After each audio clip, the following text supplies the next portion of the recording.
మురళి గారు హబీబ్ గారిని కూడా వేదిక మీదకి ఆహ్వానిస్తున్నాం. ఆహ్వానించిన ఈ పెద్దలందరికీ కూడా నేను కృతజ్ఞతలు తెలియజేస్తున్నాను. సో ఇది చాలా మంచి కార్యక్రమం. నేను దాదాపుగా ఒక 9 మున్సిపాలిటీలలో విధులు నిర్వహించడం జరిగింది. ఇలాంటి కార్యక్రమానికి హాజరవడం మాత్రం ఇదే మొదటిసారి. సో ఇక్కడ వేదిక మీద ఈ విధంగా అన్ని మతాల వారిని మనం ఉంచి ఈ ప్రోగ్రాం అనేది చేయడం అనేది నాకు చాలా బాగా నచ్చింది. సో మన రంజానే మన ముస్లిం అయినా కానీ హిందూ అయినా కానీ ఏ మతమైనా కానీ అందరి యొక్క ఉద్దేశం ఒకటే, అందరూ బాగుండాలని, అందరికీ మంచి జరగాలని. మరి ఆ ఉద్దేశంతో ఈరోజు ఇక్కడ అందరూ సమావేశమయ్యారు. సో ముఖ్యంగా ఈ రంజాన్ మాసంలో నేను గమనించింది ఏంటంటే ఈ ఉపవాసం అనేది మిగతా మన హిందువులలో కూడా ఒక పొద్దు చేయడం, ఉపవాసం చేయడం అనేది చేస్తారు. సో మనము రంజాన్ మాసంలో నేను కూడా ఒకరోజు రోజా చేస్తాను. సో ఏంటంటే నేను పరిశీలించేది ఏంటంటే ఇప్పుడు ఒక వ్యక్తి మన రంజాన్ యొక్క ముఖ్య ఉద్దేశం ఆ ఉపవాసంది మా మిత్రులు గారు చెప్పారు. ఎవరైతే పేదవాళ్ళు ఉంటారో అంటే దాహము, వాళ్ళ ఆకలి యొక్క బాధను మనము కూడా ఆ పరిస్థితి ఎట్లా ఉంటుంది ఆ బాధను మనం కూడా స్వీకరిస్తాం అన్నట్టు. సో అలాంటి బాధ అంటే ఈ రంజాన్ మాసంలో ఇంకా నేను లోతుగా అంటే ఆలోచించినప్పుడు ఉపవాసం అనేది చాలా మంచిది, ఆరోగ్యానికి మంచిది. ఇప్పుడు ఎవరైనా ఎంప్లాయీ వారం రోజులు డ్యూటీ చేస్తే వారం ఎండింగ్లో ఆదివారం రోజు సెలవు కోరుకుంటాడు. సో మన శరీరం కూడా మనం ప్రతిరోజు అన్నం వేస్తాం, ఆహారం తింటాం, పంపిస్తూ ఉంటాం. సో మన శరీరం కూడా అవయవాలన్నీ పనిచేసి ఆ అన్నాన్ని జీర్ణం చేయాలి. సో రోజు అన్నం తింటా ఉంటే రోజు జీర్ణం చేయడానికి దానికి మిషన్ పని అంటే జీర్ణకళ కూడా పనిచేస్తాయి. మరి ఉపవాసం ఉంటే మేలేందంటే ఆ రోజు ఇప్పుడు మనం ఏదైతే ఆదివారం రోజు సెలవు ఉంటే రెస్ట్ తీసుకోవడానికి ఎట్లుంటామో ఉపవాసం ఉన్న రోజు బాడీలో అన్నం అనేది ఆహార పదార్థం అనేది ఉండదు కాబట్టి జీర్ణం చేసే పని దానికి ఉండదు శరీరంలో ఉన్న అవయవాలు. సో ఏం చేస్తుంది, మన శరీరం ఏమైనా రూపాలు ఉంటే వాటిని రిపేర్ చేసుకుంటుంది, శరీరాన్ని రిపేర్ చేసుకుంటుంది. సో ఉపవాసం ఉండడం వల్ల ఆరోగ్యానికి చాలా మంచిది. ఇది మన పూర్వీకులు అప్పుడే ఎన్నో ఏళ్ల క్రితమే అన్ని మతాలలో ఈ ఉపవాసం అనే కార్యక్రమాన్ని పెట్టి అంటే అందరూ ఆరోగ్యంగా ఉండాలని చెప్పేసి ఈ యొక్క ఆలోచనతోటి ఈ విధంగా పెట్టి ఉంటారని నేను భావిస్తున్నాను. సో ఈ విధంగా మరి అన్ని సర్వమతం ప్రతి ఒక్క మతానికి పరమత సహనం ఉండాలి.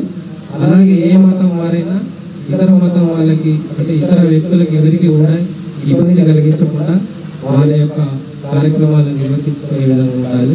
ఆ విధంగా అందరం కలిసిమెలిసి మన భారతదేశంలో అన్ని మతాలు సమానమే, ఆ విధంగా మనం జీవిస్తున్నాం కాబట్టి అదే విధానాన్ని కొనసాగించాలని తెలియజేస్తూ ఈ అవకాశాన్ని కల్పించిన పెద్దలందరికీ ధన్యవాదాలు. Thank you.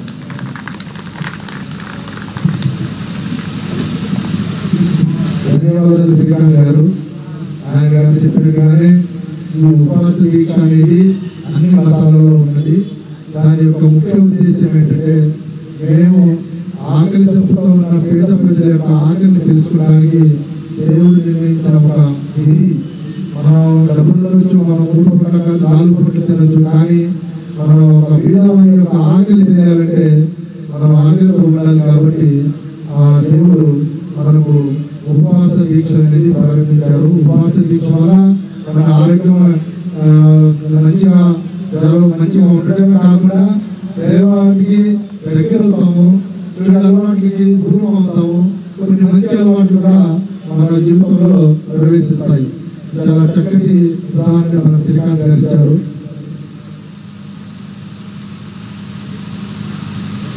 ఎందుకంటే ఆవేశంలో ఉన్న ఎదుటివారు బాధపడేలా మాట్లాడకపోవటమే మన విఘ్నతకు నిదర్శనం. ఈ సందర్భంగా నేను మన స్థానిక సీనియర్ నాయకులు ఆవాజ్ డిస్ట్రిక్ట్ సెక్రటరీ గారైన ఎస్ఏ నబీ గారిని మాట్లాడవలసిందిగా కోరుతున్నాను.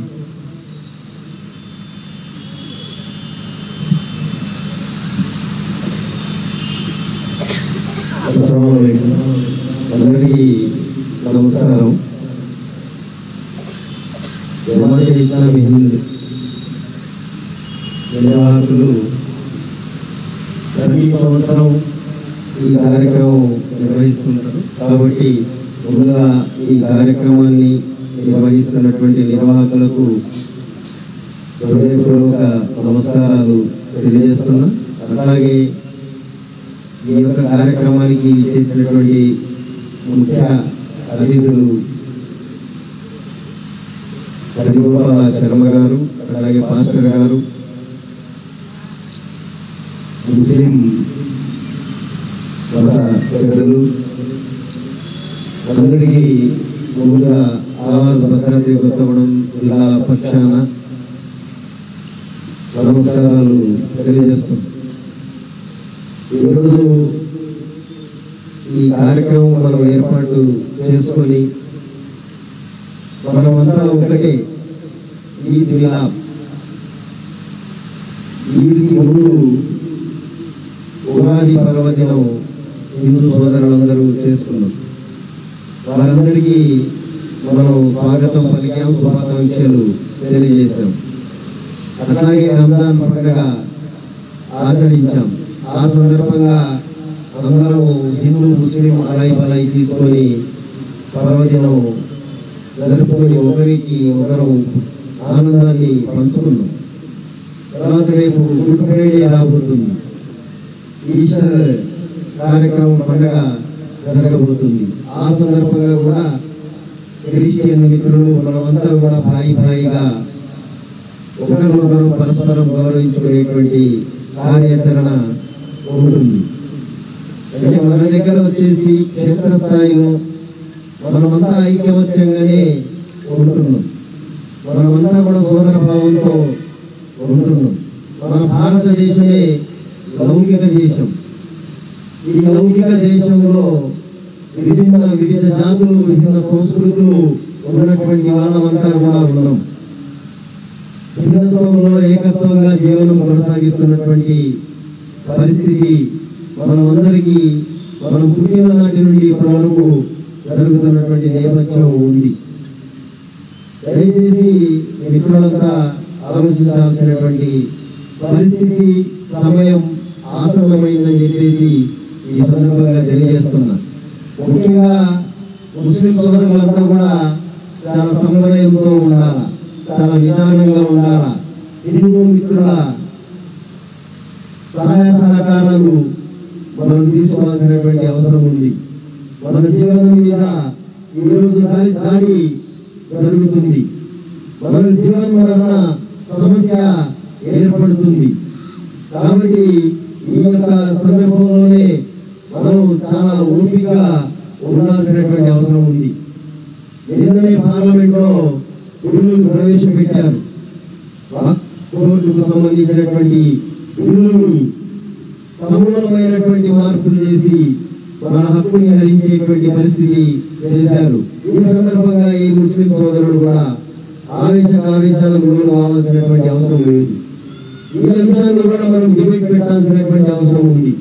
ఈ అంశం కూడా ప్రతి హిందూ సోదరుడి దగ్గర, ప్రతి క్రిస్టియన్ సోదరుడి దగ్గర మన యొక్క ఆవేదనను, మనకు ఉన్నటువంటి సమస్యలు, దాని మీద జరుగుతున్నటువంటి దాడిని మనం తెలియజేసి వారి మద్దతు తీసుకోవాల్సినటువంటి అవసరం ఉంది. ఇక్కడ కొంత రాజకీయం గురించి చెప్పాల్సిన అవసరం లేకపోయినా రాజకీయమే ఇక్కడ ముస్లిం మైనారిటీలుగా ఉన్నటువంటి వాళ్ళ మీద ఉత్పాదం మోపాల, మెజారిటీ ఉన్నటువంటి హిందూ సపోర్ట్ తీసుకోవాలా, తద్వారా రాజ్యాధికారాన్ని సుస్థిరం చేసుకోవాలనేటువంటి ఒక అత్యంత ప్రమాదకరమైనటువంటి ఉన్మాదంతో ఉన్నటువంటి బీజేపీ ఈరోజు రాజ్యాధికారం చలాయిస్తున్నటువంటి పరిస్థితి ఉంది. మన భారతదేశానికి స్వతంత్రం సంక్రమించి ఇన్ని రోజులైనా ఇప్పటి వరకు ఎప్పుడు ఒక మతానికి ప్రమాదం ఏర్పడినటువంటి పరిస్థితి లేదు. కాబట్టి దయచేసి అందరం కూడా సోదర భావంతో ఉండాల్సినటువంటి అవసరం ఉంది. మీ అందరికీ నేను రిక్వెస్ట్ చేసేది, అందరికీ రిక్వెస్ట్ చేసేది ఏంటంటే నమాజ్ మీద ఆంక్షలు, తిండి మీద ఆంక్షలు, వ్యాపారాల మీద ఆంక్షలు, అట్లాగే ఆడపిల్లల దుస్తుల మీద ఆంక్షలు, విడాకుల మీద, రిజర్వేషన్ల మీద ఇట్లా భరించడానికి రిస్ట్రిక్షన్స్, ఆంక్షలు పెరుగుతున్నాయి.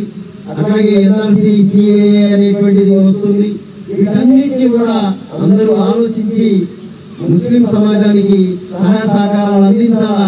ముస్లిం సమాజం కూడా చాలా ఉన్నతమైనటువంటి మనసులు కలిగి ఉండాలా. ఎక్కడ ఆవేశాలకు లోను కాకుండా ఉండాలా.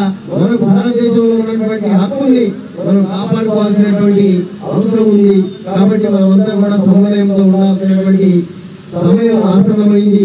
అందరి సోదరుల సహాయ సహకారాలు తీసుకోవాల్సినటువంటి ఆసన్నమైంది అనేటువంటిది ఈ సందర్భంగా తెలియజేస్తూ, జమాతే ఇస్లాం హిందూ వాళ్ళు ఈ యొక్క కార్యక్రమం సర్వ మతాలు సమానం అనేటువంటి విధంగా చేస్తున్నటువంటి కార్యక్రమాలు ఏవైతున్నాయో ఆవాసగా మేము కూడా ఈ యొక్క కార్యక్రమాలను చేస్తూ మనందరి సుఖ సంపేయాలను, ఒకరి సోదర భావంతో జీవనాన్ని కొనసాగించి మనమంతా కూడా ఐక్యంగా ఉండాల్సినటువంటి అవసరం ఉంది.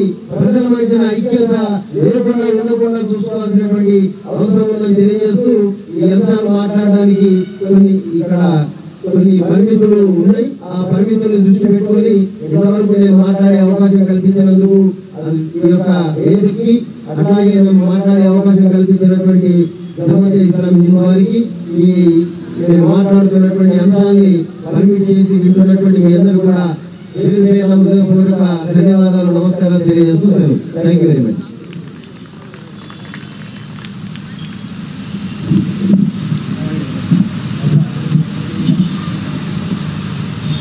దయచేసి ఈ సభని మనం చాలా ఆహ్లాదకరమైన వాతావరణం, రాజకీయాలకు అతీతంగా మాట్లాడుతున్నాం. మన నది గారి యొక్క ఆవేశాన్ని గమనించగలను. ఆయన పక్కన ఆయన ఉద్దేశం. కానీ ఇక్కడ ఈ వేదికను మనం శాంతి సందేశం ఇచ్చేదానికి మనం ఉపయోగించున్నాం. మనం ఇక్కడ మతాన్ని మనం ఆహ్వానించడం జరిగింది. మన మతాల్లో పండుగలు ఏ విధంగా ఉన్నాయి, ఉపవాస దీక్షలు ఎలా ఉన్నాయి, మనం కలిసి ఎలా ఉన్నాం, ఒకే దేవుని బిడ్డలు కాబట్టి వాటి గురించి మనం చక్కగా ఈ ఒక ఆనందకరమైన వాతావరణంలో రాజకీయాలు ఖచ్చితంగా దయచేసి మాట్లాడుతున్నాం. ఇప్పుడు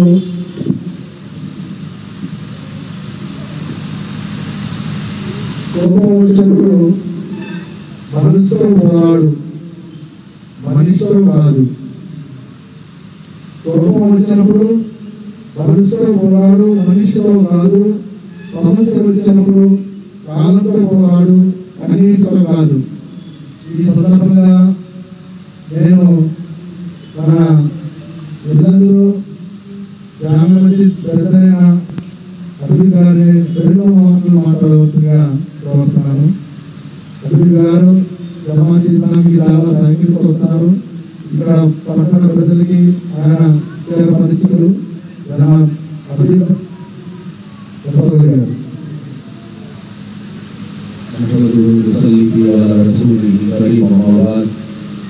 अस्सलामुअलैकुम वरहमतुल्लाहि वबरकातुहू।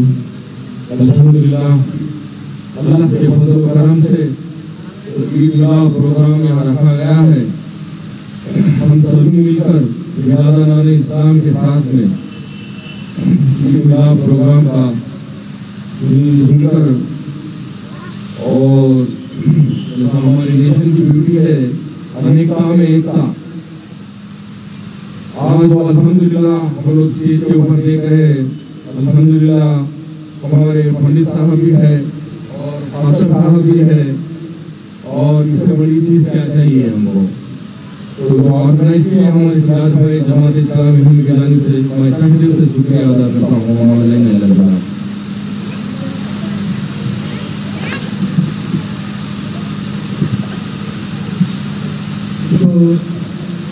మన ముఖ్య అతిథుల్లో ఒకరు డాక్టర్ పరసా విజయలక్ష్మి మేడం గారిని సాధారణంగా స్టేజ్ మీదకి ఆహ్వానిస్తున్నాం.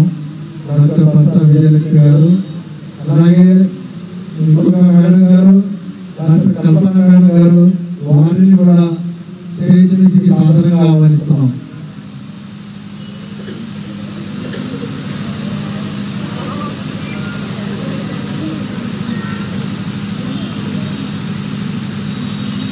తేనె తీయగా ఉంటుందని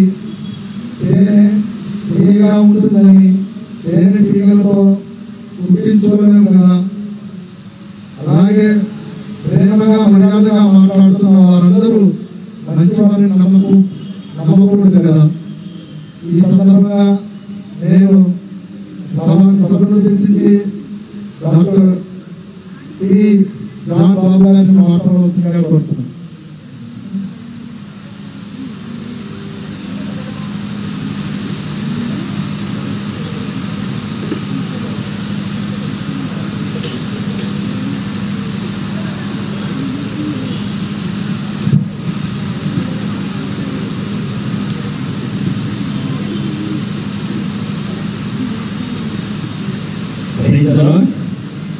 మీరందరికీ కూడా ప్రభు నామములో వందనాలు తెలియజేస్తున్నాను. Saint John church Yellandu mission school తరఫున గ్రూప్ చర్చ్ కౌన్సిల్ ఇల్లందు ఆయా ప్రాంతాల్లో ఉన్నటువంటి క్రైస్తవ సంఘాల పక్షంగా మీకందరికీ కూడా ప్రభు నామములో ప్రత్యేక వందనాలు తెలియజేస్తున్నాను.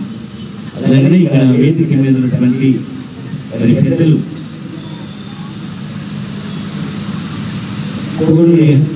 కోడూరి హరిగోపాల్ శర్మ గారు, అలాగే జనాబ్ సాహిద్ అహ్మద్ గారు, అలాగే మరి వేదికను అందించిన పెద్దలందరూ కూడా పక్షంగా వారికి ప్రత్యేక కృతజ్ఞతలు తెలియజేస్తున్నాను.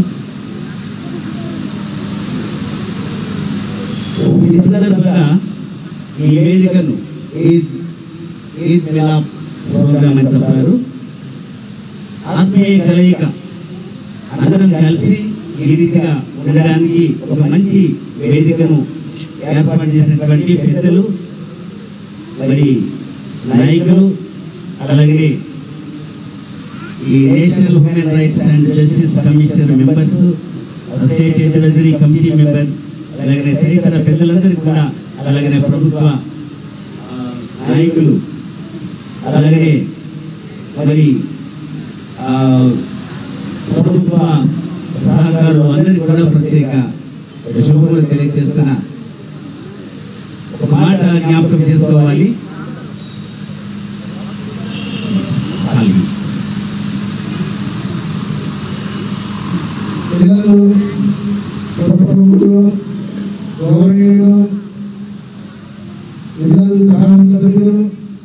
శ్రీ గౌరవ్ కన్య గారు విచ్చేసినారు.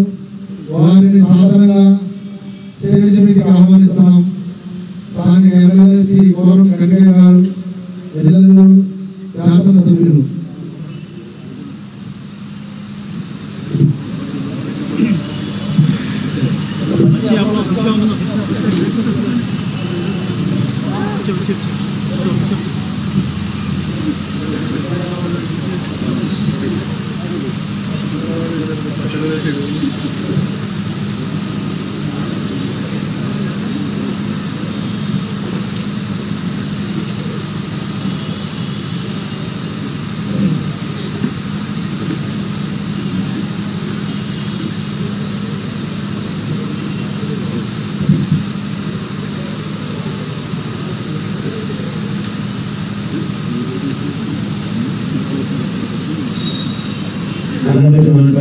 ఎమ్మెల్యే గారు ఇక్కడ కోరికడిగా రావడం జరిగింది.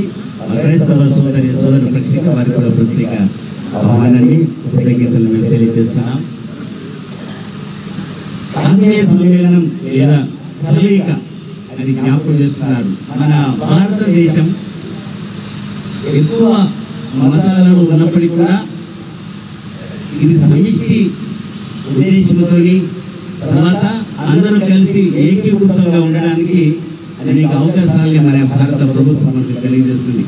మనం ఆయా దేశాల్లో మనం చూసినా ఏ దేశంలో మనం పోల్చుకున్నా కూడా భారతదేశంలో ఉన్న మతాలు చాలా ఎక్కువగా ఉన్నాయి, మార్గాలు ఎక్కువగా ఉన్నాయి. ఉన్నప్పటికీ కూడా అందరికీ మరి చక్కగా ఎవరి ఆరాధన వారు చేసుకోవడానికి, ఎవరి సంస్కృతిని వారు గౌరవించడానికి లేదా ఎవరి ఆచారాలు వారు చక్కగా చేసుకోవడానికి మనకు మన భారతదేశ రాజ్యాంగ చట్టం మనకు అనేక సహాయాన్ని లేదా ఆర్డినెన్స్ ని జారీ చేసి మనం క్షేమంగా ఉండడానికి మరి మరొక ఉండడానికి మనం కల్పించినటువంటి వెసులుబాటును బట్టి మన భారతదేశం ఎంతో గర్వించదగినది జ్ఞాపకం చేస్తున్నా. మనము స్కూల్లోకి వెళ్ళినప్పుడు జనరల్ గా మన చిన్నతనంలో స్కూల్కి వెళ్తాం. స్కూల్కి వెళ్ళినప్పుడు ప్రతిజ్ఞ చేస్తాం, భారతదేశము నా మాతృభూమి, భారతీయులందరూ నా సహోదరి సహోదరులు అని చెప్తాం. అంటే ఎప్పుడైతే చిన్నతనంలో మన స్కూల్కి వెళ్తామో అప్పుడే మనము దాన్ని అలవాటు చేసుకుంటాం. అప్పుడే మనకు నేర్పబడింది. బైబిల్ అనేది చెప్తుంది, we are the brothers and sisters, the God is one. దేవుడు అందరికీ ఒకడే. we are the people of God. మనమందరం కూడా దేవుని బిడ్డలమంటాడు. కాబట్టి దేవుని బిడ్డలమైనప్పుడు మనందరం నమ్ముతాము. ఆయన మనకు ఫాదర్ అయినప్పుడు, తండ్రి అయినప్పుడు, గురువు అయినప్పుడు మనం we are the children. మనందరము ఆయన బిడ్డలమని జ్ఞాపకం చేసుకోవాలి కదా. సహోదరులు ఇక్కడ ఉన్నారు. మరి గురు బ్రహ్మ, గురు విష్ణు, గురుదేవ మహేశ్వర, గురు సాక్షాత్ పరబ్రహ్మ తస్మై గురుదేవో నమః అంటారు. అంటే దేవుడిని గురువుతో పోల్చాలి. గురువు అనగా ఏంటంటే చీకటిలో నుండి వెలుగులోకి తీసుకుని వెళ్ళేవాడు గురువు. ఆయన భగవంతుడు. అందరికీ భగవంతుడు ఒకడే. గాడ్ ఈస్ క్రియేటర్ అంటారు. అంటే దేవుడు సృష్టికర్త.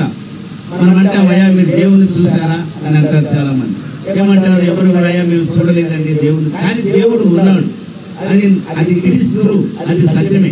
దేవుడు ఉన్నాడని చెప్పడానికి, దేవుడు ఉన్నాడు తర్వాత ఆయన ఈ సృష్టిని కలిగజేశాడు, సమస్తము జరిగించేవాడు దేవుడు అని బైబిల్ గ్రంథం, బైబిల్ కానీ, ఖురాన్ కానివ్వండి, గీత కానివ్వండి అన్ని కూడా మనకి చెప్పబడుతున్నాయి. ఇవన్నీ మనకు బోధించేది ఏమిటి అని మనం ఆలోచించాలి. అయితే దాని ముందు ఒక మాట చెప్తాను నేను. కీర్తన గ్రంథం 113 బైబిల్లో మనం చూస్తే సహోదరులు ఐక్యతగా నివసించట ఎంత మేలు, ఎంత మనోహరం అంటారు. సహోదరులు ఐక్యత, unity is the very important. మీరు ఏ ఆరాధన చేసినా, మనము ఏ భగవంతుడు మనం కొలిసినా, ఏ సంస్కృతిలో మనం ఉన్నా, ఎలాంటి వివిధ సంస్కృతిలో మనం ఉన్నప్పటికీ కూడా ఏం చేయాలంటే ఐక్యత అనేది చాలా ప్రాముఖ్యమైంది. గుర్తు పెట్టుకోండి, ఒక తల్లిదండ్రులకు ఒక నలుగురు కుమారులు ఉంటే వాళ్ళు ఐక్యతగా ఉండాల్సిన అవసరం ఉంటుంది. నలుగురు బిడ్డలు ఉంటే వారందరూ ఐక్యతగా ఉండాలి. దేశమైన, గ్రామమైన, పట్టణమైన, నగరమైన ఐక్యత ఎంతో ప్రాముఖ్యమైంది. భారతదేశంలో విభిన్న సంస్కృతులు ఉన్నాయి, విభిన్న రకరకాల మతాలు ఉన్నాయి, రకరకాల ఆచారాలు ఉన్నాయి, కట్టుబాట్లు ఉన్నాయి, సంస్కృతులు ఉన్నాయి. అయినప్పటికీ కూడా మన భారతదేశం ఎంత గర్వించదగింది. ఎందుకంటే ఇన్ని మతాలన్నీ ఉన్నప్పటికీ కూడా, ఇన్ని ఆచారాలప్పటికీ కూడా అందరూ కూడా శాంతి, సమాధానం మనం జీవించగలుగుతూ ఉన్నాం. ఎక్కడో చిన్న చిన్న స్ట్రెస్ ఉంటాయి, ఎక్కడెక్కడో చిన్న చిన్న జరుగుతూ ఉంటాయి. అవి జనరల్ గా జరిగి మనం కాదని చెప్పలేము, సాధారణంగా జరుగుతాయి. కానీ శాంతి, సమాధానం అనేది మన భారతదేశంలో ఎక్కువగా ఉందని నేను మీకు చెప్తూ ఉన్నాను. శాంతి, సమాధానం, ప్రేమ అందాం కదా. God is love. God is love. God is love అంటే దేవుడు ప్రేమ అయి ఉన్నాడు. దేవుడు ఎవరట? Is love. దేవుడే ప్రేమ. మన ముస్లిం సహోదరులు మాట చెప్తూ ఆయన అన్నారు, దేవుడు కరుణామయుడు అని చెప్పాడు. ఓకే, చాలా మంచి మాట వాడాడు. కరుణామయుడు, ప్రేమమయుడు అన్నాడు.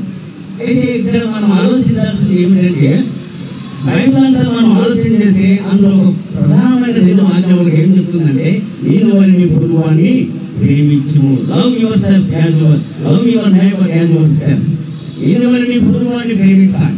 అలాంటిది మనలో ఉన్నదా లేదా మనం క్వశ్చన్ చేసుకోవాలి. మనం ప్రేమించుకున్నప్పుడు ఇతరులు మనం ప్రేమించగలుగుతాం. అలాగే నిజవల్ని పొరుగువాన్ని అంటే మనం ఎలా మన కుటుంబాన్ని మనం ప్రేమిస్తాము, మన బాడీని ఎలా ప్రేమిస్తాము, అవతల వ్యక్తిని కూడా మనం ప్రేమించే వారంగా ఉండాలి. అది ఎలా సాధ్యమవుతుంది? ఒక ఆయన ఒక ఊరు బయలుదేరాడు. యెరూషలేము నుంచి యెరికోకి లేదా ఒక పట్టణం బయలుదేరి వెళ్తున్నాడు. ఆయన వెళ్తున్న సందర్భంలో అక్కడ జరిగింది ఏమిటంటే, ఆయన బట్టలు అన్ని తీసుకొని, తను ఒక బ్యాగ్ తీసుకొని, కొన్ని వస్తువులు అవన్నీ తీసుకొని, విలువైన వస్త్రాలు తీసుకొని ఆయన వెళ్తున్న సందర్భంలో ఆయన మార్గంలో వెళ్తున్నప్పుడు దొంగల చేతి పట్టబడ్డాడు. దొంగలు వచ్చి ఆయన వెళ్ళబడ్డారు, బట్టలన్నీ తీసేసుకున్నారు, ఆయన బాగా కొట్టారు, పొల ఊరితో వదిలిపెట్టి వెళ్ళిపోయారు. అన్ని పోయాయి, బట్టలు పోయాయి, బంగారం పోయింది, అన్ని తన పోయాన్ని కూడా పోగొట్టుకున్నాడు, దొంగిలించబడ్డాయి. అన్ని కూడా చివరికి బాగా కొట్టారు, రక్తం కారుతుంది, అక్కడ ప్రాంతం మూలుగుతున్నాడు. అలాంటి సందర్భంలో చాలా మంది వెళ్ళారు. పెద్ద పెద్ద వాళ్ళు యాజకులు వెళ్ళారు, లేవీయులు, శాస్త్రులు, పెద్ద పెద్ద మరి బాగా ధర్మశాస్త్రం తెలిసిన వారు, బాగా జ్ఞానం గల వారందరూ వెళ్ళారు. కానీ ఎవరు కూడా ఏమి ఆయన పట్టించుకోలేదు. ఒక ఆయన వెళ్తూ, ఒక ఆయన చాలా లో క్యాస్ట్ పీపుల్ అంటాం, ఆయన వెళ్తూ ఏం చేశాడంటే, ఆయన సమరయుడు వెళ్తూ ఆయన దగ్గరికి వెళ్ళి ఆయన ముందు రాసి ఆయనకి మరి గాయాలు కడిగి అతన్ని పరామర్శించి తన బృందాన్ని వేసుకొని ఒక సహోదరు దగ్గర తీసుకొని వెళ్ళి, ఊడకుల దగ్గర తీసుకొని వెళ్ళి డబ్బులు ఇచ్చి, అన్నం పెట్టి, బట్టలు కొనిచ్చి అతన్ని పరామర్శించి ఇంకెంత ఖర్చైనా నేను చూసుకుంటాను అని భరోసా ఇచ్చి వచ్చాడు ఆయన. ఇప్పుడు పొరుగువాడు ఎవరు ఆయనకు? Who is his neighbour? అతను పొరుగువాడు ఎవరంటే చూస్తూ వెళ్ళిపోయిన వాళ్ళు ఎవరు కాదు, కానీ తనని పట్టించుకొని సహాయం చేసిన వ్యక్తి పొరుగువాడు. కాబట్టి హెల్పింగ్ అనేది చాలా ప్రాముఖ్యమైనది. సహోదరులైనా సహోదరులైనా ఏ స్థాయిలో మనం ఉన్నా కూడా హెల్ప్ చేయడం అనేది చాలా ప్రాముఖ్యం. ఇలాగా ఉపవాసం గురించి చెప్పాను, పెద్దలు చెప్పారు ఉపవాసం గురించి. ఉపవాసం చేస్తాం. What is the meaning of fasting? ఉపవాసం అంటే లిటరరీ మీనింగ్ ఏంటంటే, ఉప అంటే సమీపము, వాసం అంటే జీవించడం. దేవుని చాలా దగ్గరగా జీవించడమే ఫాస్టింగ్ అని చెప్తారు. పూర్వం చాలా మంది ఫాస్టింగ్ చేసి దేవుని అడిగారట, అయ్యా మేము ఫాస్టింగ్ చేస్తున్నాం, 40 days బాగా చేస్తున్నాం, ఫాస్టింగ్ ఉపవాసాలు బాగా చేస్తున్నాం, మాకేం సహాయం లేదు అని అడిగారట. అయితే మీరు ఫాస్టింగ్ చేస్తారు, కానీ ఆయన చెప్పిన ఫాస్టింగ్ వేరే. మనకి మనం భౌతికంగా చేసే ఉపవాసం కాదు, కానీ ఆధ్యాత్మికంగా చేసే ఒక ఉపవాసం ఉందంటారు. ఏంటంటే బాధించబడే వారిని విడిపించాలి. ఎవరైతే బాధలో ఉంటారో, శ్రమలో ఉంటారో, ఆర్థికంగా ఇబ్బంది పడుతూ ఉంటారో, కష్టంలో ఉంటారో వారికి సహాయం చేసి వారిని విడిపించమంటారు. ఎవరైతే మరి బట్టలు లేకుండా, వస్త్రం లేకుండా దరిద్రులుగా ఉంటారో వారికి సహాయం చేయండి అంటారు. చెప్పారు, రంజాన్ పండుగ చేస్తామంటే చాలా మంది హెల్ప్ చేస్తారు. ఓకే, చాలా మంచి యాక్టివిటీస్ అది, చాలా మంచి ఉత్తమమైనటువంటి కార్యం చేస్తున్నారు కదా. పేదవాళ్ళకి సహాయం చేయటము, హెల్ప్ చేయటము, ఈ యొక్క దీని ముందు కదా ఈ యొక్క జమాత్ ఇస్లామీ హిందూ ద్వారా చాలా కార్యక్రమాలు చేస్తున్నామని చెప్పడం చాలా హ్యాపీగా ఫీల్ అయ్యారు. చాలా మంచి కార్యక్రమం. ఉపవాసం ఉన్నటువంటి ప్రాముఖ్యత ఏంటంటే హెల్ప్ చేయడానికి జ్ఞాపకం చేసుకుంటున్నాను. ఇంకొక మాట చెప్పి నేను చివరిగా ముగిస్తాను. ఈ భాగాన్ని మనం చూసినప్పుడు చెప్పాను, గాడ్ ఈజ్ లవ్ అని చెప్పాను, దేవుడు ప్రేమ స్వరూపం అని చెప్పాను. ప్రేమ స్వరూపం అంటే ఎట్లా? నీవు దేవుని ఎదిగినప్పుడు, దేవుని నువ్వు తెలుసుకున్నప్పుడు, లేదా ఆయన వెలుగులో నువ్వు ఉన్నప్పుడు, ఆయన నిజమైన దేవుని గుర్తించినప్పుడు నీవు ఆ ప్రేమలకు ఇవ్వగలుగుతూ ఉంటావు. ఎలా ఇస్తాం మనం ఆలోచన చేద్దాం ఒకసారి. మీరు చూడండి, ఇప్పుడు ప్రభుత్వాలు ఉన్నాయి, ఎంతో హెల్ప్ చేస్తున్నాయి. ఇప్పుడు వీఆర్ వన్ అన్నాం, వీఆర్ వన్ ఇన్ గాడ్, దేవుని అందరూ ఒకటి. స్కూల్ ఉన్నది, స్కూల్లో చూస్తాం, స్కూల్లో అందరూ చదువుకుంటున్నారు.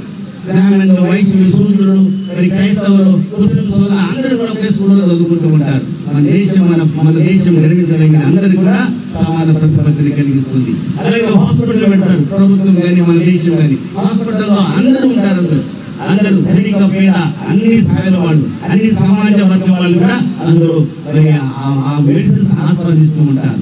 అక్కడ ఉన్నటువంటి వాటిని మనం ఆ లబ్ధిని పొందుతూ ఉంటారు. ఏంటంటే దాని ఉద్దేశం ఏంటంటే మనందరం ఒకటి ఒక సదుద్దేశాన్ని కలిగించింది రాజ్యాంగం, ఒక ప్రతిపత్తిని మనకు కల్పించింది.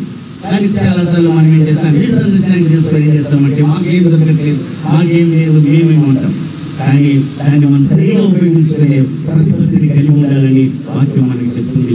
చాలాసార్లు మనం సీక్రెట్ గురువు అని చెప్పాను. సీక్రెట్ లో ఉన్న వాళ్ళకి ఏం తెలియదు, వెలుగులో ఉన్న వాళ్ళకి ఇది దేవుడు అంటే తెలుస్తుంది. అందువల్లంటే తమసోమ జ్యోతిర్గమయ, అసతోమ సత్యమయ, ఊర్ధ్వమ అమృతం గమయ. ఆ తమసోమ జ్యోతిర్గమయ అంటే lead from darkness to light, అంటే చీకటిలో నుంచి వెలుగులోకి వెళ్ళడం. చీకటిలో ఉన్న వానికి ఏం అర్థం కాదు, మరి వెలుగులో ఉన్న వారికి దేవుడు అంటే అర్థమవుతుంది, ప్రేమ అంటే మనకి తెలుస్తుంది అన్నమాట. అలాగే మరి ఆ చీకటిలో ఉన్న వాళ్ళంటే ఎలాంటి అభివృద్ధి పొందలేని వారు, ఎలాంటి ఆ సహాయం లేని వారు, అంధకారం వారు ఉంటూ ఉంటారు. అయితే వాళ్ళకి మనం ఒక వెలుగునిచ్చేటువంటి ఒక ప్రేమ స్వరూపంగా వారు ముందు నిలబడి వారికి సహాయం చేసే వ్యక్తిగా ఉండాలి. అది చీకటిలో నుంచి వెలుగులోనికి. తర్వాత మనం సత్యమయ అంటే అసత్యంలో నుంచి సత్యంలోనికి. అసత్యం అంటే దేవుని తెలుసుకోలేకపోవడం, మంచిని తెలుసుకోలేకపోవడం. అసత్యం అంటే లోకానుసారంగా ఓడిగా జీవించడం, లోకానుసారంగా జీవించింది నాది నేను, హైక విచారంతో నేను ధనంతో జీవించడం అన్నమాట. అసత్యంలో నుంచి సత్యంలోనికి వెళ్ళాలంటే సత్యం అనే వాళ్ళు ఎవరు? Who is truth? God is truth అంటారు. దేవుడే సత్యం. ఆ సత్యమైన దేవుడు నేను అంటాడు జీసస్ మాట I'm the truth, I'm the life, I'm the way. నేను మార్గము సత్యము జీవనమై ఉన్నానంట. అంటే ఇది ఒక మతం అని చెప్తాను లేదు కానీ నేను ఒక మార్గం, జీసస్ మార్గం ఏంటంటే ప్రేమను పంచటం. ఓకే, అలాగనే మనం మన జీవితంలో ఎలా మనం ఉన్నాం. ఒకసారి మనము సహోదరులుగా మనం ఇతరులకు మేలు చేసేవారుగా ఉండాలి, ఇతరులను ఆదుకునేవారుగా ఉండాలి. ఏదో ఒకటి మీకు కలిగినప్పుడు ఇతరులకు సహాయం చేసే వ్యక్తిగా నీవు ఉన్నప్పుడు మనం ఏంటంటే నిజమైన ప్రేమను మనం చూపించేవారు అవుతాము, నిజమైన దేవుడిని మన ద్వారా కనపరిచేవారు అవుతామని నేను జ్ఞాపకం చేస్తూ నాకు ఈ అవకాశాన్ని బట్టి పెద్దలందరికీ ప్రత్యేక కృతజ్ఞతలు తెలియజేస్తున్నాను. Thank you.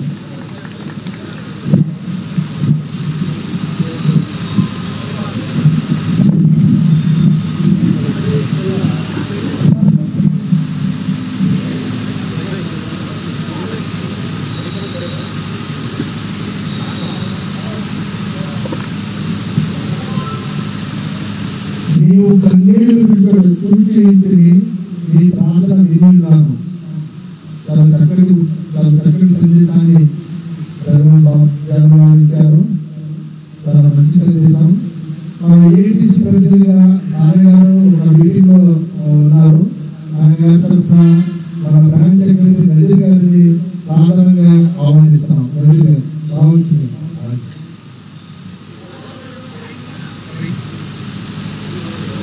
అలాగే దేవుడు మమ్మల్ని మనిషిని ఊరికనే పుట్టించలేదు, ఒక పర్పస్ ఉంది, ఒక లైఫ్ ఉంది. The purpose of life is to have a life of purpose. The purpose of life is to have a purpose of life. Because ఇక్కడ అందరికీ మన దేవుడు ఊరికనే పుట్టించిన ఒక పర్పస్ ఉంది. ఆ పర్పస్ ని మనం చేరుకోవాలి. మన జంతువులా పుట్టించలేదు, మనకు ఒక పర్పస్ ఉంది. ఈ సందర్భంగా నేను జమాత్ ఇస్లామీ రాష్ట్ర నాయకులు జనాబ్ సాదిక్ అహ్మద్ గారిని సాధారణంగా ఆహ్వానిస్తాం. వారి యొక్క స్పీచ్ విన్నాం.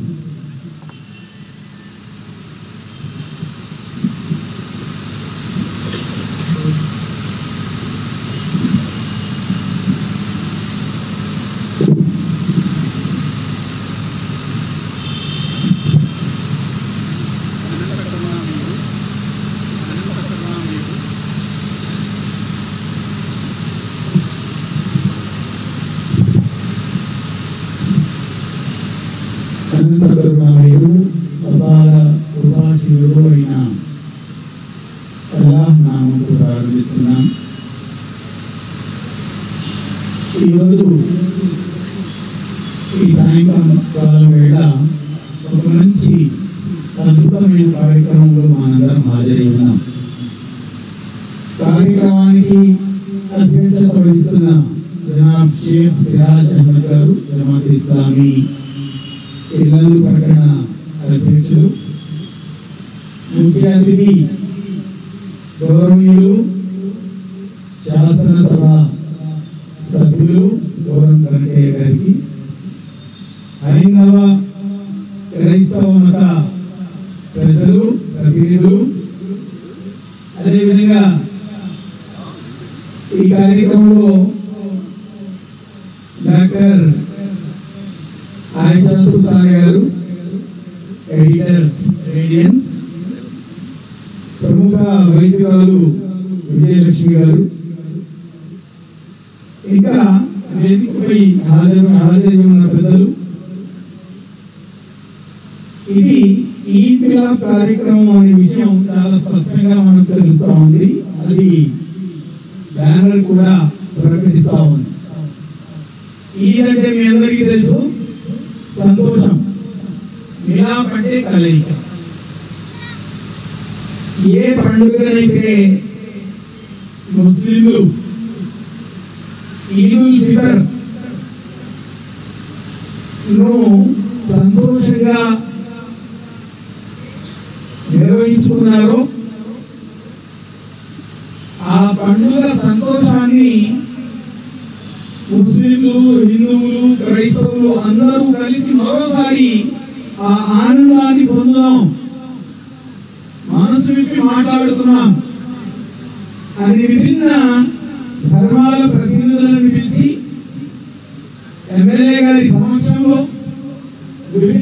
పార్టీల ప్రతినిధులను, విభిన్న యూనియన్స్ యొక్క నాయకుల్ని, మరియు ముఖ్యంగా అధికారుల సమక్షంలో ఈ కార్యక్రమాన్ని మనం నిర్వహించుకుంటా ఉన్నాం. మహాశయులారా, నాకంటే ముందు ప్రసంగించిన వక్తలు స్పష్టంగా చెప్పారు, ఇలాంటి కార్యక్రమాలు చాలా ముఖ్యమైనవి. ఎందుకు అంటే వీటి వల్లనే సోదరభావం అనేది పెంపొందించే అవకాశం ఉంది. వీటి ద్వారా సుహృద్భావ వాతావరణాన్ని మనం నెలకొల్పగలిగే అవకాశం ఉంటుంది. దీని ద్వారా లా అండ్ ఆర్డర్ కూడా కంట్రోల్లో ఉంటుంది.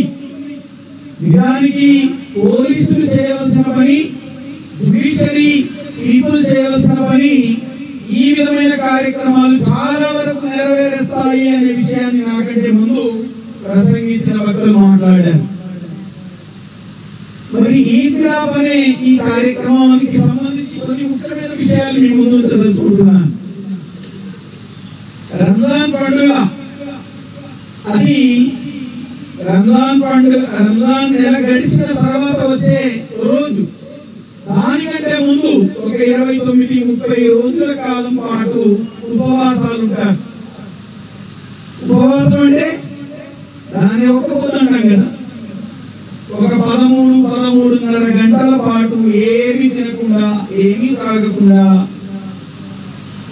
కఠోరమైన దీక్షలో ఉండటమే ఉపవాసం. ఉపవాసం ఉన్నప్పుడు మనిషి దైవానికి దగ్గరైపోవాలి. నిజానికి దైవానికి దగ్గర చేసేదే ఉపవాసం అని నాకంటే ముందు మాట్లాడిన వక్తలు కూడా చెప్పడం జరిగింది. మహాశయులారా, ఈ ఉపవాసం మనిషిలో ఒక భీతిని తీసుకురావాలి అనేది ఒక కండిషన్. ఖురాన్లో స్పష్టంగా ఉంది, యా అయ్యుహల్లజీన ఆమనూ కుతిబ అలైకుముస్ సియామ్ కమా కుతిబ అలల్లజీన మిన్ ఖబ్లికుం లఅల్లకుం తత్తఖూన్. ఈ వాక్యానికి అర్థం ఏంటంటే, ఓ విశ్వాసులారా, మీ అందరిపై ఉపవాస దీక్షలు విధిగా చేశాం. మీకంటే ముందు గతించిన జాతులపై కూడా ఈ ఉపవాస దీక్ష కాన్సెప్ట్ అనేది ఉన్నది. ఎందుకు అంటే తద్వారా మీరు దైవానికి దగ్గరైపోతారు. దైవ ప్రేమ, దైవ సామీప్యత మీరు పొందుతారు. దైవ సామీప్యత ఏంటి? దైవానికి దగ్గరైపోవడం ఏంటి? మహాశయులారా, ముహమ్మద్ ప్రవక్త సల్లల్లాహు అలైహి వసల్లం ఒకానొక సందర్భంలో ఏమన్నారు అంటే, దైవ దాసులకు, దైవ దాసులు అంటే ఎవరు? ఎవరైతే దైవానికి దాస్యం చేస్తారో, అదేవిధంగా ఎవరైతే దైవానికి దాస్యం చేయరో వాళ్ళు కూడా దేవుడు సృష్టించిన బిడ్డలే కదా. ఎవరైతే తోటి వాడికి సహాయం చేస్తాడో అతనికి దైవం పరలోకనాడు మహోన్నతమైన స్థానాన్ని కల్పిస్తాడు. ఒక వ్యక్తి పరలోకంలో దైవం ముందు వచ్చి అడుగుతాడు. వ్యక్తి రూపంలో అడిగినప్పుడు ఏమడగబడుతుంది? ఓ దాసుడా, నేను నీ ముందు పేదవాడిగా వచ్చాను, ఆకలి ఉన్నవాడిగా వచ్చాను, దప్పిక కలిగి ఉన్నవాడిగా వచ్చాను, వస్త్రాలు లేని వ్యక్తిగా నీ ముందు వచ్చాను అని దేవుడే అడుగుతాడు. అప్పుడు నువ్వు నాకు అన్నం పెట్టావా, మంచినీళ్ళు ఇచ్చావా, దుస్తులు ఇచ్చావా? ఒకవేళ ఇచ్చి ఉండి ఉన్నట్లయితే అవి నాకు చెందేవి అని దైవమే స్వయంగా తన దాసుడికి చెప్తాడు. అర్థం ఏంటి? మానవ సేవయే మానవ సేవ అనే దానికి ఒక ప్రతిరూపం ఈ సంఘటన లేక ఈ విషయం. కాబట్టి మహాశయులారా, రంజాన్ మాసం ముఖ్యంగా మనిషిలో 3 రకమైన మార్పులు వస్తున్నాయి. ఒకటి ఆధ్యాత్మికమైన మార్పు. ఆధ్యాత్మికం ఏంటి? ఆధ్యాత్మికత అంటే ఏంటి? పరలోక చింతన, దైవ భావన, ఇహలోకానికి పరమైన ఆలోచనలు కలిగి ఉండడం, సొంత లాభాన్ని కొంత మానుకొని పొరుగు వాడికి తోడ్పడడం. నీవు కడుపు నిండా తిని నీ పొరుగువాడు ఆకలితో అలమటించినట్లయితే యు ఆర్ నాట్ ఏ ముస్లిం అని చెప్పడం జరిగింది. నువ్వు కడుపు నిండా తిని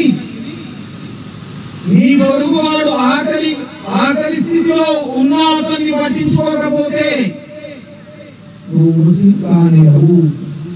నువ్వు నమాజులు చేసినా, హజ్ యాత్ర చేసినా, జకాత్ చేసినా, ఉపవాసాలున్నా. అంటే మహర్షి గారా, సామాజిక కోణం అనేది ఈ ఉపవాసాల ద్వారా మనిషి మనసులో జొప్పించడం జరుగుతూ ఉంటుంది. మీ అందరికీ తెలుసు కదా, ఇస్లాం ధర్మం ముఖ్యంగా 3 విషయాలపై నిలబడి ఉందండి. ఒకటి, నెంబర్ 1, దేవుడు ఉన్నాడు, ఆయన ఒక్కడు మాత్రమే అని కలిగి ఉండే భావన, దాన్ని ఏకేశ్వరోపాసన అంటాం, లేక దేవుడు ఒక్కడే అని భావించడం. రెండవది, మొహమ్మద్ ప్రవక్త ఆయన పంపించిన గురువు, సందేశహారుడు అన్నవడం. మూడవది, పరలోకం ఉంది, ఆ పరలోకం వస్తుంది, వచ్చినప్పుడు దైవ సాన్నిధ్యంలో నిలబడాలి, జీవితంలో చేసిన ప్రతి చర్యకు, ప్రతి కర్మకు లెక్క చెప్పుకోవాల్సిన స్థితి వస్తుంది అని భావించడం. మహర్షి గారు ఈ 3 ముఖ్యమైన అంశాలు మనిషిలో చొప్పించడానికి, అంటే చొప్పించడం అంటే ఎక్కడ వరకు, రక్తం వరకు, ఆలోచనల వరకు, ఎంజైమ్ల వరకు, డైజెస్టివ్ సిస్టమ్ వరకు ఆ ఆలోచనల ప్రభావం మనిషిలో వచ్చింది. కానీ దేవుడు ఒక్కడు, అందుకోసమే ఖురాన్ అంటుంది, ఖుల్ హువల్లాహు అహద్ అల్లాహు సమద్ లం యలిద్ వలం యూలద్ వలం యకుల్ లహు కుఫువన్ అహద్. ఓ ముహమ్మద్ ప్రవక్త చెప్పు, ఆయన ఒక్కడు మాత్రమే. మహర్షి గారా, మీ అందరికీ తెలుసు, ముస్లింలు ఇవాళ ఏ మస్జిద్లో వెళ్ళి చూసినా అక్కడ ఏ విగ్రహం కానీ, లేక ఇంకా ఏ స్వరూపం కానీ, ఇంకా ఏమీ ఉండదు. అక్కడ కేవలం ఒక నిర్మానుష్యమైన స్థలం. అక్కడ నిలబడి దైవాన్ని ఆరాధిస్తారు. అదే ఆరాధన వేరే ప్రదేశంలో కూడా చేయడానికి పూర్తిగా అవకాశం ఉంది. కాబట్టి ఏకేశ్వరోపాసనకు చాలా కీలకమైన స్థానం ఇస్లాం ధర్మం ఇస్తూ ఉంటుంది. మూడవది, మొహమ్మద్ ప్రవక్త సల్లల్లాహు అలైహి వసల్లం పై విశ్వాసంతో పాటు మూడవది, పరలోకంపై విశ్వాసం కలిగి ఉండడం. జీవితంలో మార్పు రావాలి అంటే దైవం పట్ల అవగాహన ఉండాలి, సోయి ఉండాలి, నిజమైన భావన ఉండాలి. తద్వారా మనిషి ప్రవర్తనలో మార్పు రావాలి. ఎమ్మెల్యే గారు ఇక్కడే హాజరై ఉన్నారు. నిజానికి వారు చట్టాలు చేయడం శాసనసభలో, వాటి ఆచరణను పరిశీలించడం వారి పరిధిలో ఉంటుంది. అధికారులు వాటిని ఇంప్లిమెంట్ చేస్తారు. అధికారులు ఇంప్లిమెంట్ చేసే విషయాలు, చట్టాలు చేసే అంశాలు, ఇవన్నీ నిజానికి మానవాళికి మహోపకారిగా మారాలి, ఉపకారాన్ని కలిగించాలి, లాభాన్ని, ప్రయోజనాన్ని కలిగించగలగాలి, సంతోషాన్ని, ఆనందాన్ని ఇవ్వగలగాలి, సుఖాన్ని ఇచ్చి దుఃఖాన్ని నివారించగలగాలి. అంతే కదా. వాస్తవానికి శాసనాలు, చట్టాలు, ప్రభుత్వం, అధికారులు, యంత్రాంగం ఇవి మాత్రమే సమాజాన్ని పూర్తి గ్రిప్లో పెట్టలేమండి. వాస్తవానికి సమాజం సస్యశ్యామలంగా ఉండాలి అంటే, శాంతియుతంగా ఉండాలి అంటే, సుఖవంతమైన జీవితం ఉండగలగాలి అంటే ధర్మాలు కూడా తమ యొక్క రోల్ని నిర్వర్తించవలసిన అవసరం ఉంది. వాస్తవానికి మనిషి జీవితంలో మార్పు తెచ్చేదే ఈ ఉపవాసం. ఆ ఉపవాసం ద్వారా మనిషి నీతిమంతుడవుతాడు, నిజాయితీపరుడవుతాడు, దైవం పట్ల విశ్వాసం కలిగిన వాడవుతాడు. తద్వారా అబద్ధం చెప్పడు, చాడీలు చెప్పడు, వేరే వారి హక్కుల్ని కొల్లగొట్టడు, వేరే వారిని హింసించడు, బాధ పెట్టడు. బాధ పెట్టే అతనిలో వచ్చే ఆలోచన ఏంటంటే, పరలోకం ఉంది కదా, నేను అతని 1,00,000 రూపాయలు కొట్టినా, 10,000 కొట్టినా, 100 రూపాయలు కొట్టినా పరలోకం నాడు ఆ వ్యక్తిని, ఎవరి డబ్బులైతే నేను హరించానో, నన్ను దైవం తన సమక్షంలో నిలబెడతాడు, లెక్క తీసుకుంటాడు. అతనికి నా నుండి ఆ ఏ సొమ్మునైతే నేను హరించానో అతను చెల్లింపజేస్తాడు. అక్కడ ఆ భావన ప్రేమిస్తున్న మహర్షిలారా, మనిషి ప్రవర్తనలో మార్పు వస్తుంది. ఇకపోతే ఉపవాసాల్లో ముఖ్యంగా ముస్లింలు చేసే పని నమాజు ఆచరించడం, దివ్య గ్రంథమైన ఖురాన్ చదవడం. దివ్య గ్రంథమైన ఖురాన్, దివ్య గ్రంథం ఎందుకు అంటాము అంటే అది పవిత్రమైన గ్రంథంగా మేము భావిస్తాం. బహుశా మీరందరూ చూసే ఉంటారు, ఇది ఖురాన్ గ్రంథం అండి. ఖురాన్ గ్రంథం ఏ విధంగానైతే భగవద్గీత వేదాలు హిందూ సోదరులకు పవిత్రమైన గ్రంథాలు, అదే విధంగా ఖురాన్ ముస్లింలకు, బైబిల్ క్రైస్తవులకు పవిత్రమైన గ్రంథాలు కదా. ఈ గ్రంథం గురించి మా భావన ఏంటి అంటే, ఇది దైవం నుండి అవతరించబడిన గ్రంథం. It's not the book written by some mankind. ఏదో ఒక మనిషి ద్వారా రచించబడిన, లిఖించబడిన గ్రంథం కాదు, ఇది అవతరించబడిన గ్రంథం. అంటే it has been revealed from the creator of the universe on to prophet Muhammad అనేది మా భావన. 6666 వాక్యాలు ఇందులో ఉన్నాయి, 30 కాండాలు ఉన్నాయి, 114 అధ్యాయాలు అదే విధంగా ఉన్న ఈ గ్రంథం అసలు ఎవరి కోసం అంటే, గ్రంథం తనకు తాను ఇంట్రడ్యూస్ చేసుకుంటే ఏమంటుంది అంటే, అల్ ఖురాను హుదల్ లిన్నాస్ వ బయ్యినాతిన్ మినల్ హుదా వల్ ఖురాన్ అంటుంది. నేను సర్వ మానవాళికి చెందిన గ్రంథాన్ని శాస్త్రి గారు పఠించదలుచుకున్నా, రెవరెండ్ గారు పఠించదలుచుకున్నా,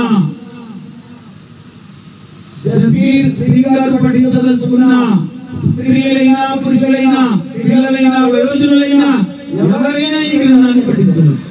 పూర్తి ప్రపంచంలో ఈ గ్రంథాన్ని ఈ మాసంలో ముఖ్యంగా ఎక్కువగా పఠిస్తూ ముస్లింలు ఈ రంజాన్ ఉపవాసాలను కంటిన్యూ చేస్తారండి.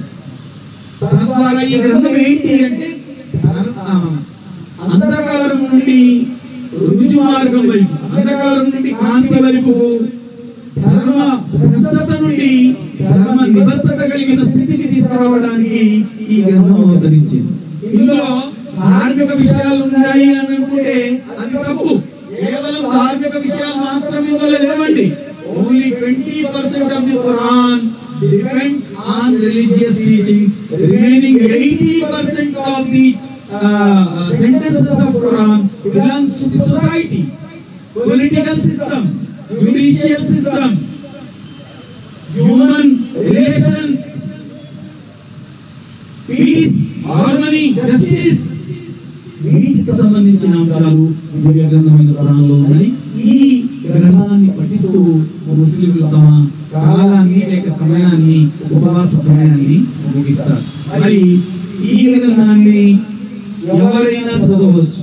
ఏ విధంగానైతే భగవద్గీతను అందరూ చదవడానికి వీలు లేదు కదా, శాస్త్రి గారు ఏమైనా ఇబ్బంది ఉందా? ఏం ఇబ్బంది లేదు. వేదాలు కూడా ఎవరైనా చదవచ్చు. అదే విధంగా దివ్య గ్రంథమైన ఖురాన్ కూడా ఎవరైనా పఠించవచ్చండి. పఠిస్తే కలిగే ప్రయోజనం అంటే, విశ్వాసం ఉన్నా లేకపోయినా కొన్ని మంచి విషయాలైతే, జీవితానికి సంబంధించిన మంచి నీతి నియమాలైతే ఇది మనకు బోధిస్తుంది కనుక అప్పుడప్పుడు అవకాశం ఉన్నప్పుడు ఒక్కసారి తరచి చూసే ప్రయత్నం చేద్దాం. ఈ మంచి కార్యక్రమం జమాత్ ఇస్లామీ ఎల్లందు పట్టణంలో ఏదైతే చేస్తా ఉందో, నాకంటే ముందు ప్రసంగించిన వక్త శ్రీకాంత్ గారు, కమిషనర్ గారు ఒక మంచి విషయం చెప్పారు. దాదాపు 10-12 మున్సిపాలిటీల్లో నేను విధులు నిర్వర్తించాను, కానీ ఎక్కడ ఈ కార్యక్రమాన్ని నేను చూడలేదు. ఈ విధమైన సంస్కృతి నిజానికి ఒక గొప్ప సంస్కృతి, మంచి సంస్కృతి. ఈ విధమైన కార్యక్రమాన్ని ఇంకా పెద్ద స్థాయిలో చేయవలసిన అవసరం ఉంది. కేవలం జమాత్ ఇస్లామీ వాళ్ళు మాత్రమే కాకుండా ఇతరులు కూడా ఈ కార్యక్రమాన్ని చేసినట్లయితే దేశంలో ప్రేమ, ఆప్యాయత, అనురాగాలు, సోదర భావాలు, పరస్పర అపహారాన్ని దూరం చేసే అవకాశం కూడా ఉంటుంది. పరస్పర సంబంధాలను పెంచుకోగలిగే స్థితికి మనం చేరగలుగుతాం.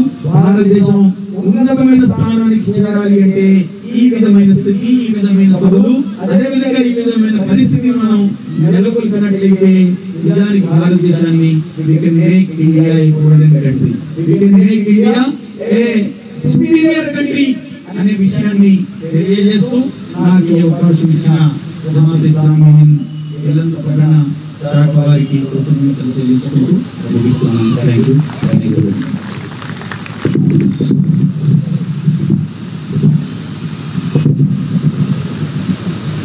చాలా చక్కటి సందేశాన్ని సాది అహ్మద్ గారు ఇచ్చారు. వారికి జమాత్ ఇస్లామీ తరఫున ధన్యవాదాలు. 10 మందిలో ఉన్నప్పుడు పట్టింపులు మర్చిపో, నలుగురిలో ఉన్నప్పుడు నవ్వడం నేర్చుకో, చేసేది తప్పని తెలిస్తే అలవాటు మార్చుకో. ఈ సందర్భంగా స్థానిక డాక్టర్ గారైనా పరస విజయలక్ష్మి మేడం గారిని ఈ గులాబ్ కార్యక్రమాన్ని ఉద్దేశించి ప్రసంగించవలసిందిగా కోరుతున్నాం.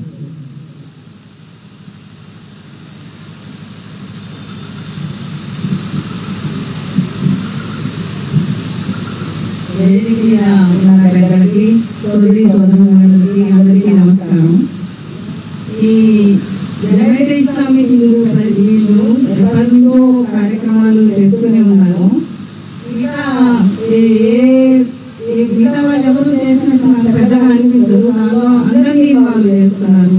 ఒక ముస్లిం అనే కాకుండా వివిధ పార్టీల వాళ్ళని, వివిధ మతాలకు సంబంధించిన వాళ్ళని అందరినీ ఐకమత్యంతో ఉండాలని వాళ్ళ నోషన్ చాలా ప్రశంసించదగ్గది, అంటే చాలా గొప్పది.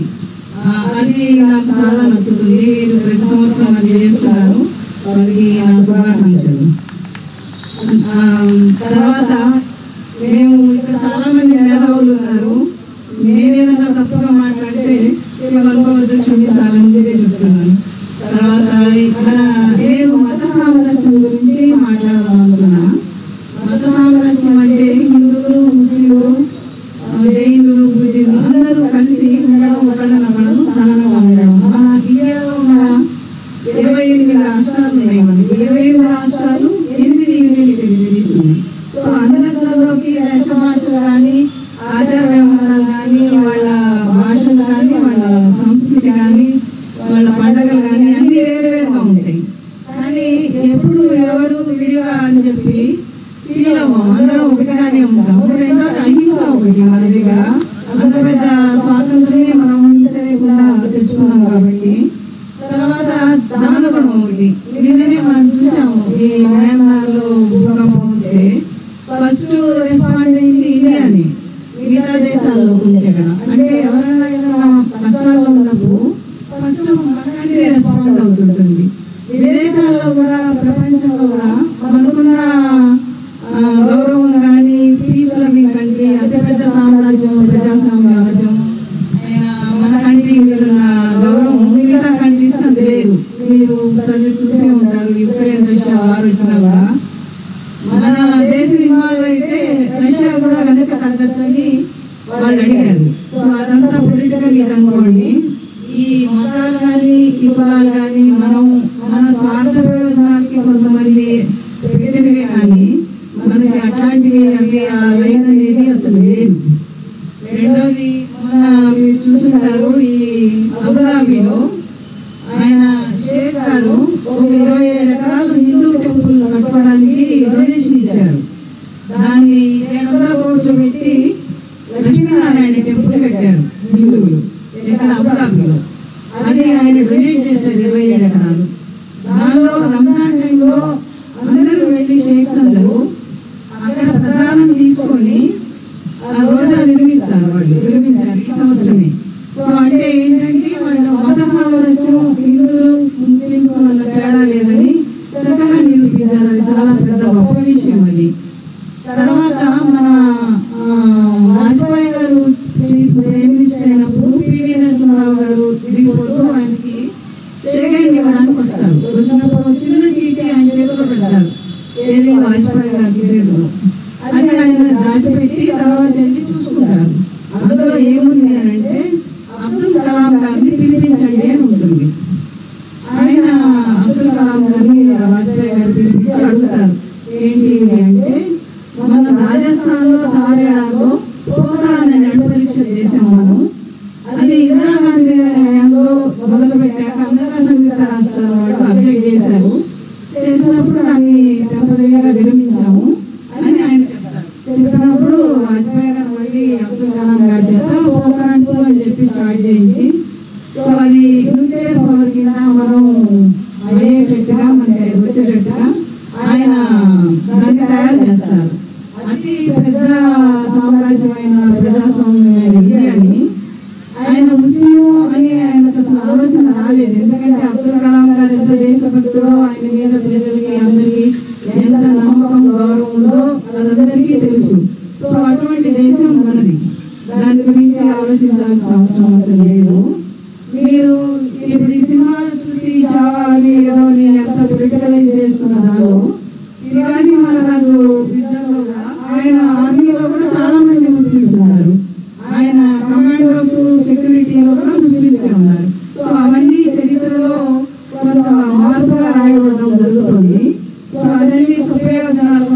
చేసుకుంటున్నారు వాళ్ళంతా.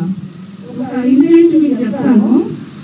1942లో సెకండ్ వరల్డ్ వార్ వచ్చినప్పుడు హిట్లర్ రష్యా మీద దండెత్తుతున్నప్పుడు పోలాండ్ పక్కనే ఉంటుంది రష్యాకి.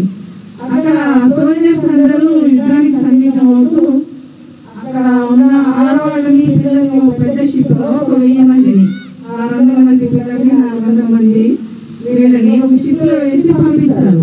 పంపించి మీరు ఎక్కడన్నా అసైలం తీసుకోండి, ఎక్కడన్నా రక్షణ తీసుకోండి, మేము యుద్ధంలో కనుక పెట్టుకుంటే వచ్చి మిమ్మల్ని కలుస్తామని పంపిస్తారు.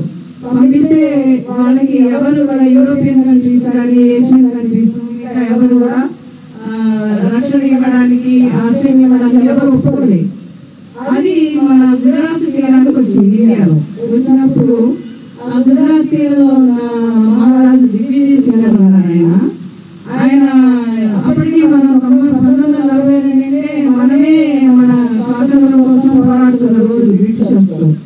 ఈ కింగ్డమ్స్ ఇవన్నీ కూడా బ్రిటిషర్ అండర్ వాళ్ళ కింద ఉంది. సో వాళ్ళని పర్మిషన్ అడుగుతాడు ఆయన, మనం వాళ్ళకి అసైలం ఇద్దాము, వాళ్ళకి రక్షణ ఇద్దాము అని అడుగుతారు. అడిగితే ఆయన ఇంగ్లీష్ వాళ్ళు ఒప్పుకోరు బ్రిటిషర్స్.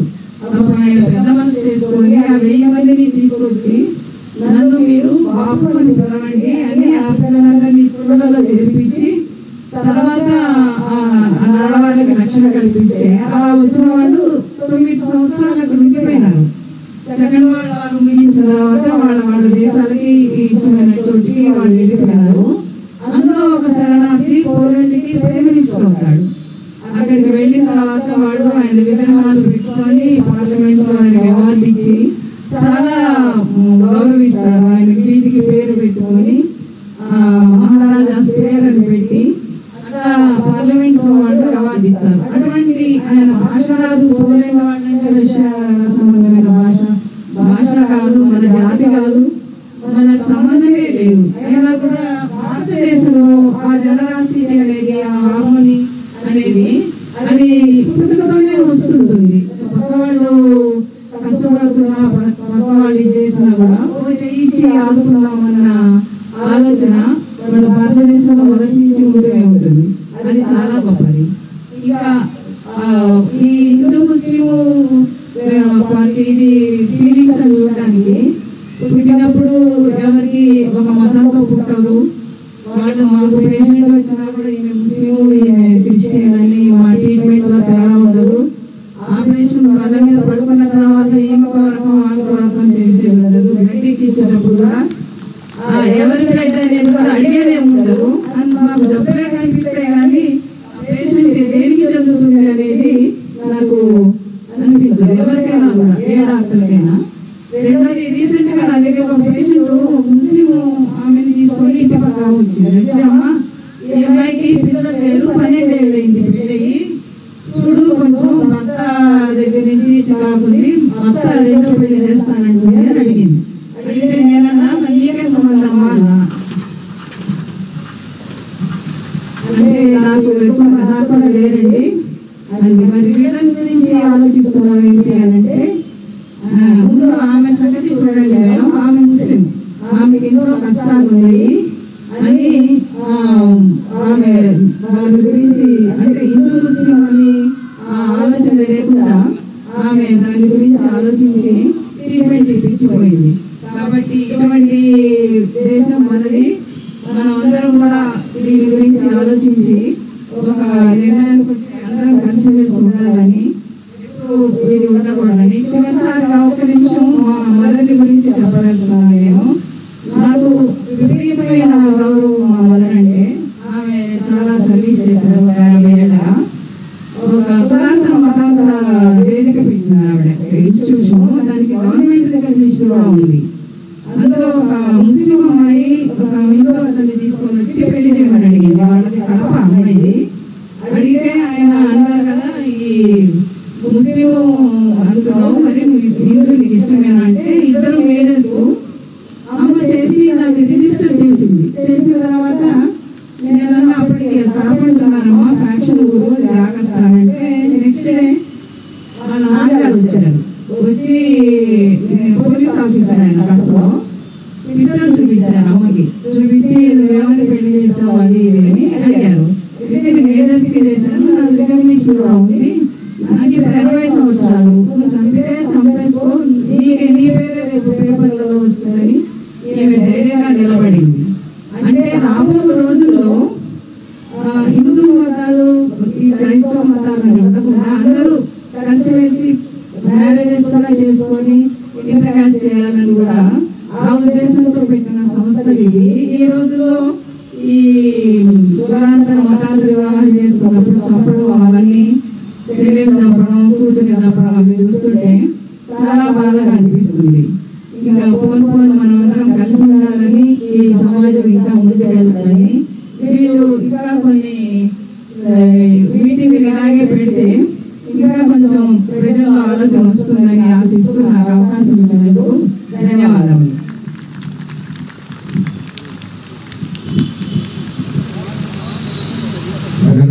చాలా ధన్యవాదాలు. భారతదేశ చరిత్ర మీద అవగాహన ఉంది, సోషల్ యాక్టివిటీస్ మీద అవగాహన ఉంది, సామాజిక సేవ మీద అవగాహన ఉంది. మా యొక్క కృషిని కూడా మేడం గుర్తించారు, మాకు చాలా సంతోషం వేస్తుంది. అలాగే గతం చేసిన గాయాన్ని మర్చిపో, ముందున్న గమ్యాన్ని చేరుకో, మనిషి జీవితం అంటే ఒక యుద్ధం అని తెలుసుకో. ఇప్పుడు మన ముఖ్య అతిథి అయిన డాక్టర్ ఆయిషా సుల్తానా గారు, ఈవిడ గారు రేడియన్స్ మ్యాగజైన్ ఎడిటర్, అలాగే national human rights and justice commission member కూడా. ఆవిడ గారిని సాధారణంగా ఆహ్వానిస్తున్నాము. ఈ సందర్భంగా తమ యొక్క సందేశాన్ని ఇవ్వాల్సిందిగా కోరుతున్నాం.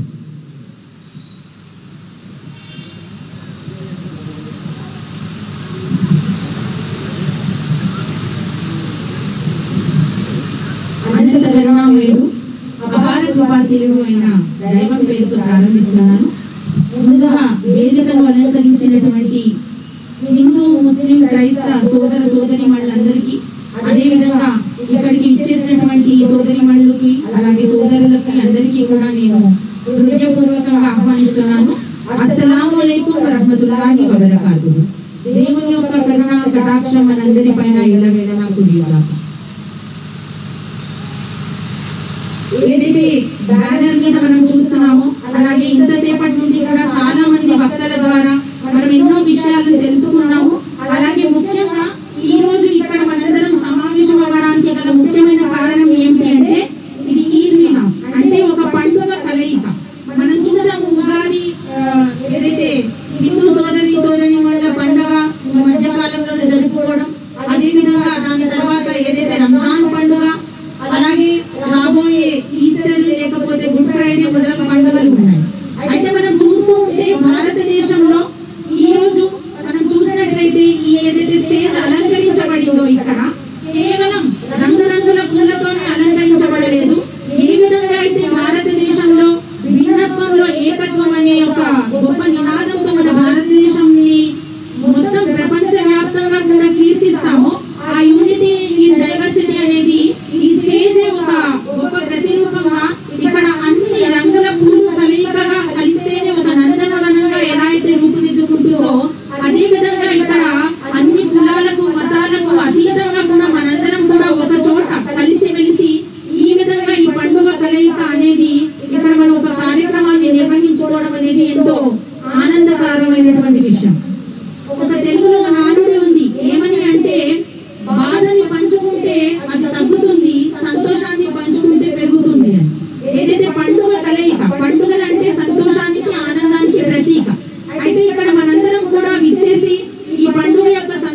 అంటే ఇదివరకు కాలంలో పూర్వకాలంలో దైవదూతలు ఏ విధంగా అయితే కలిసికట్టుగా ఏకంగా ఉండేవారో అదే విధంగా మీరందరూ మానవులందరూ కూడా కలిసికట్టుగా ఉండండి అని తెలియజేయడం జరిగింది.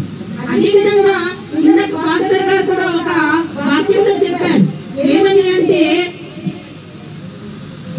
దేవుని బిడ్డలు అందరూ కూడా ఎప్పుడైతే కలిసికట్టుగా ఉంటారో అక్కడ ఒక మనోహరమైనటువంటి వాతావరణం, ఉల్లాసమైనటువంటి వాతావరణం ఏర్పడుతుంది అని చెప్పి ఏదైతే కీర్తనల గ్రంథంలో తెలియజేయడం జరిగింది.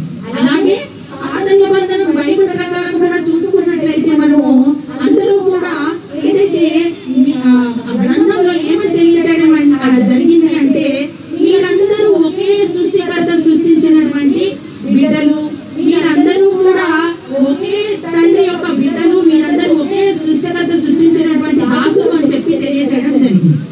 ఇదే వాక్యాన్ని ఖురాన్లోని సూరతుల్ అల్ హుజురాత్ అదే విధంగా సూరతుల్ అల్ అంబియాలో ఏమని తెలియజేయడం జరిగింది అంటే మీరందరూ కూడా అంటే ఒక నల్లవాడికి తెల్లవాడిపై కానీ, తెల్లవాడికి నల్లవాడిపై కానీ, ఒక అరబ్బుకి ఇతర అరబ్బేతరునిపై కానీ, అరబ్బేతరునికి అరబ్బుపై కానీ ఈ విధంగా ఎవరికి కూడా ప్రాతినిధ్యం అనేది ఇవ్వడం జరగలేదు.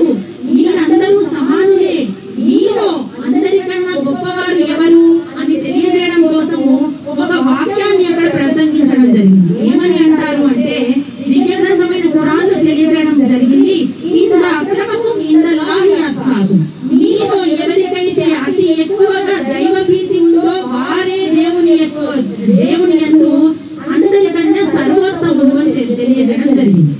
ఏదైతే రంజాన్ పండుగ గురించి మనం తెలుసుకోవాలి అనుకుంటే ఇందాక నాకన్నా ముందు మాట్లాడినటువంటి నాకు ఎంతో సన్నిహితులు నా ప్రియ సోదరులు సోదర సమానులు వంటి సాదిక్ అహ్మద్ గారు ఎన్నో విషయాలను ప్రస్తావించడం జరిగింది.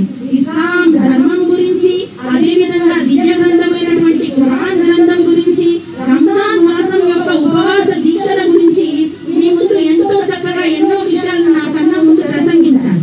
అయినప్పటికీ కూడా రెండు వాక్యాలు వాటి గురించి కూడా నేను తెలియజేస్తూ ముందు నా యొక్క సమయాన్ని నేను తొందరగా ముగించేటువంటి ప్రయత్నం చేస్తాను, ఎందుకంటే చాలా మంది భక్తులు ఉన్నారు కాబట్టి. అయితే మనం చూస్తాం ఏమని అంటే ఒకవేళ కనుక ఒక డాక్టర్ మ్యాక్స్వెల్ అనే ఒక అతను ఈ మధ్య కాలంలో ఒక సైబర్నెటిక్స్ అని ఒక గొప్ప 21 డే ఛాలెంజ్ అనేది ఇంట్రడ్యూస్ చేయడం జరిగింది. ఆయన ఏమంటారు అంటే ఆయన యొక్క ఛాలెంజ్ ఏమని చేస్తారు అంటే ఏ మనిషి అయినా కూడా ఏదైనా ఒక అలవాటుని తూచా తప్పకుండా 21 రోజుల పాటు 21 డేస్ పాటు ఏ మనిషి అయినా ఏదైనా ఒక అలవాటు ప్రకారం ఒక హ్యాబిచుయేటెడ్ అయిపోయాడు అంటే దాన్ని అతను తప్పకుండా జీవితాంతం కూడా అదే హ్యాబిట్ అలవాటు అయిపోతాడు, ఆ అలవాటుకి అలవాటు పడిపోతాడు అని తెలియజేయడం జరిగింది. అయితే ఈ రంజాన్ యొక్క ప్రాముఖ్యత గురించి ఇందాక ఆధ్యాత్మికంగాను అదే విధంగా ఎన్నో రకాలైనటువంటి దృక్పథాలు కోణాల ద్వారా మీ ముందు ఈ ఉపవాసం యొక్క లక్ష్యం ఏమిటి అని తెలియజేయడం జరిగింది. దీంట్లో ఇంకొక కోణం ఏమిటి అంటే సైకలాజికల్ పర్స్పెక్టివ్ కూడా ఉంది. అంటే మానసిక తత్వం ఏదైతే మనిషిలో ఈ రంజాన్ యొక్క ఉపవాసాల గురించి ఇందాక ఒక వాక్యము పఠించడం జరిగింది. ఏమని అంటే నా ముందు వక్త పఠించారు, యా అయ్యుహల్లజీన ఆమను కుతిబ అలైకుముస్ సియాము కమా కుతిబ అలల్ లజీన మిన్ ఖబ్లికుం లఅల్లకుం తత్తఖూన్. అంటే ఈ ఉపవాస దీక్ష యొక్క ముఖ్యమైన లక్ష్యం ఏమిటి అంటే లఅల్లకుం తత్తఖూన్, అంటే తద్వారా మీలో దైవ భీతి జనించుగాక, దేవుని పట్ల భయం కలుగుగాక అని చెప్పి దీని యొక్క పరమార్థం. అయితే మనిషి కేవలం ఆకలి తప్పికలకు అతను పడి ఉండడం ఎంత మాత్రం ఎవరికి కూడా ప్రయోజకరం అనేది కాదు. ఇక్కడ చాలా మంది స్త్రీలు పురుషుల కన్నా కూడా ఎక్కువ పాపులేషన్ లో ప్రతి రంగంలో కూడా మాకంటూ ఒక గొప్ప ప్రత్యేకత ఉంది అని ఇక్కడ మరొకసారి నిరూపించడానికి మా స్త్రీలు చాలా ఎక్కువ మంది సంఖ్యలో ఉన్నారు ఇక్కడ. కాబట్టి ఇక్కడ చాలా మంది స్త్రీమూర్తులు తల్లులు ఉన్నారు. నేను ఇంతకు ముందు కూడా ఒకసారి నా ఉపన్యాసంలో ఈ యొక్క ఉదాహరణను ఇవ్వడం జరిగింది. ఒక తల్లి యొక్క ప్రేమ ఎలా ఉంటుంది అంటే తన యొక్క బిడ్డ ఎవరైతే ఉన్నారో తన కొడుకు కానివ్వండి కూతురు కానివ్వండి ఒక్క పూట తినకపోతే తల్లి మనసు ఎంతగానో తల్లడలిపోతుంది. ఆ పిల్లవాడు పిల్లలు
తెలియజేయడం జరిగింది. అయితే ఈ భారతదేశంలో మనము ఉంటూ సకల మతాలను సమ్మేళనంగా చేసుకుంటూ ఈ విధంగా అంటే రంజాన్ మాసం యొక్క ప్రత్యేకత మీ ముందు ఎందుకు ఉంచుతున్నాము అంటే మనమందరం కూడా పరస్పరం సోదరిమణులం. మనందరికీ కూడా ఒకరి ధర్మం గురించి ఇంకొకరికి తెలిసి రావాలని, అదే విధంగా నిజమైనటువంటి అసలు ఒక ముస్లిం అంటే ఎవరు, అతని యొక్క విధులు ఏంటి అని ప్రతి ఒక్కరికి కూడా తెలియాలనే ఉద్దేశంతో ఈ కార్యక్రమాన్ని నిర్వహించడం జరిగింది. అయితే ఈ మాసానికి యొక్క ప్రత్యేకత ఏమిటి అంటే మనం జనరల్ గా చూసుకుంటే క్యాలెండర్ లో జనవరి, ఫిబ్రవరి, మార్చ్ అంటూ నెలల పేర్లు మనకు ఉంటాయి. జార్జియన్ క్యాలెండర్, ఇంగ్లీష్ క్యాలెండర్ ప్రకారం. అదే చూసినట్లయితే మన హైందవ సోదరులలో కూడా సూర్యమాన క్యాలెండర్ ఏదైతే ఉంటుందో దాని ద్వారా చైత్రం, వైశాఖం, ఆషాఢం ఈ విధంగా చెప్పుకుంటూ పోతే మాసాల పేర్లు ఉంటాయి. మరి ఇస్లాం అంటే ముస్లిమ్స్ ఎవరైతే చాంద్రమాన క్యాలెండర్ ఏదైతే వాళ్ళు ఫాలో అవుతారో దాంట్లో మనం చూసుకున్నట్లయితే మొహర్రం, సఫర్ అనుకుంటూ ఇలాగ నెలల పేర్లు ఏవైతే ఉన్నాయో 9వ నెల రంజాన్ మాసం. అయితే ఇది కూడా కేవలం జనవరి, ఫిబ్రవరిలో లేకపోతే ఒక మాసం పేరుగానే మిగిలిపోయి ఉండేది. కానీ రంజాన్ మాసం గురించి ప్రత్యేకంగా ఇంత గొప్ప ప్రత్యేకత ఏముందయ్యా అంటే ఖురాన్ లో ఈ విధంగా వివరించడం జరిగింది. షహరు రమజానుల్లజీ ఉంజిల ఫీహిల్ ఖురాన్ హుదన్ లిన్నాసి వ బయ్యినాతిన్ మినల్ హుదా వల్ ఫుర్ఖాన్. ఏదైతే ఈ గొప్ప మాసం ఉందో రంజాన్ మాసం, ఈ మాసంలోనే దైవం ఆయన యొక్క దివ్య గ్రంథమైనటువంటి ఖురాన్ ను అవతరింపజేయడం జరిగింది. ఈ ఖురాన్ కేవలం ఒక మామూలు గ్రంథం కాదు, సత్య అసత్యాల మధ్య ఏదైతే తేడా ఉందో దాన్ని విశదీకరించి మంచి ఏది, చెడు ఏది, ఏది సన్మార్గం, ఏది దుష్మార్గం అని తెలియజేసి మానవుడికి ప్రతి కాలంలోనూ, ప్రతి యుగంలోనూ, ప్రతి ఒక్కరికి కూడా తన యొక్క జీవితాన్ని ఏ విధంగా అయితే తను నడుచుకుంటాడో, ఎలాగైతే తన సన్మార్గాన్ని పొందగలుగుతాడో మార్గదర్శినిగా ఒక గీటురాయిగా దీన్ని అవతరింపబడజేయడం జరిగింది అని చెప్పి తెలియజేయడం జరిగింది. సో ఈ రంజాన్ మాసానికి ఉన్న స్పెషాలిటీ ఏంటి అంటే ఈ దివ్య గ్రంథమైనటువంటి ఖురాన్ అవతరించింది. దీని ద్వారా మనిషి తన యొక్క జీవితాన్ని ఎలా గడపాలి అని తెలుసుకోవడం కోసం ఒక మాన్యువల్ ని ప్రిస్క్రైబ్ చేయడం జరిగింది. సో దాని యొక్క కృతజ్ఞత భావంతోనే ముస్లిం సోదరులందరూ కూడా ఈ యొక్క ఉపవాస దీక్షని విధించి ఆ దైవ భీతి పొందుతూ, దైవ ప్రీతి పొందుతూ వాళ్ళు ఈ యొక్క 30 రోజులు లేకపోతే 29 రోజుల పాటు కఠినమైన ఉపవాసాలుండి పేద సాధలకు దాన ధర్మాలు చేసి ఆకలి దప్పికల యొక్క ఆ యొక్క ఫీలింగ్ ని వాళ్ళు నిజంగా తెలుసుకుని, ఇతరుల యొక్క ఆకలిని తెలుసుకుని, వాళ్ళకి పేదవాడి ఆకలిని తెలుసుకుని అతడికి నిజంగా కడుపు నిండా భోజనం పెట్టాలి, అతడి అత్యవసరాలు తీర్చాలి అనే ఉద్దేశం అతనిలో జనించడం జరుగుతుంది. ఇందాక సోదరి భావం గురించి, దాన ధర్మాల గురించి, ఇవన్నీ పొరుగువాడు పస్తులుంటే మనము కడుపు నిండా తింటే ముస్లిమే కాదని తెలియజేయడం జరిగింది. అలాగే ఇంకో సందర్భంలో ప్రవక్త ముహమ్మద్ సల్లల్లాహు అలైహి వసల్లం వారు ఏమన్నారు అంటే ఏ వస్తువు అయితే నీకు ఎవరైనా నీ సోదరుడు ఇస్తే నువ్వు దాన్ని తీసుకోవడానికి ఇష్టపడవో అలాంటి వస్తువు ఎప్పుడు కూడా నీ సోదరుడికి ఇవ్వకు అని తెలియజేయడం జరిగింది. అది ఆహారం కానివ్వండి, నువ్వు కట్టుకునే దుస్తులు కానివ్వండి, మరి ఏ ఒక్క వస్తువైనా కూడా నిజంగా అది కనుక నీవు ఇష్టపడే వస్తువు అయితేనే నీకు నచ్చిన వస్తువుని ఇతరులకు కూడా దానం చేయండి అని తెలియజేయడం జరిగింది. అదే విధంగా మనం చూసుకుంటే కేవలం ధార్మిక గ్రంథాలే కాదు. ఇందాక మేడం చెప్పినప్పుడు నాకు ఒక సందర్భంగా ఏపీజే అబ్దుల్ కలాం ఆజాద్ గారు ఎవరైతే మన ఫార్మర్ ప్రెసిడెంట్ ఉన్నారో ఆయన యొక్క గురించి చెప్తున్నప్పుడు నాకు ఒక కొటేషన్ గుర్తొచ్చింది. ఏమని అంటే ఒకసారి ఒక సందర్భంగా ఇలా డయాస్ మీద ఉన్నప్పుడు ఆయన్ని ఒక కార్యక్రమానికి ఇన్వైట్ చేసినప్పుడు ఆయన్ని అంటారు, అంటే జ్యోతి వెలిగించండి అని చెప్పి పిలవడం జరుగుతుంది ఆయన్ని. అప్పుడు ఆయన అంటాడు, I am a Muslim, I am a lighting A Hindus lamp with a Christian candle అని చెప్పడం జరుగుతుంది. అంటే ఒక ముస్లిం అయినప్పటికీ నేను ఒక దీపాన్ని, ఏదైతే హిందూ సోదరుడు దీపాన్ని క్రిస్టియన్ సోదరుడి యొక్క క్యాండిల్ ద్వారా దీన్ని వెలిగిస్తున్నాను. ఈ వెలుగు భారతదేశం మొత్తంలో కూడా ఐకమత్యంతో నిలిచిపోవాలి అని తెలియజేయడం జరిగింది. అంటే ఈ విధంగా మన భారతదేశంలో ఈ రోజు కొంతమంది స్వార్థపూరితమైన రాజకీయ నాయకులు మన మధ్యలో చిచ్చు పెట్టి ఎన్నో రకాలైనటువంటి ఆంక్షలు విధించి మనం ఎన్నో రకాలుగా ఈ విధంగా హిందూ ముస్లిం అనే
మరొకసారి కృతజ్ఞతలు తెలుపుకుంటూ సెలవు తీసుకున్నాను. వాటి రవాణా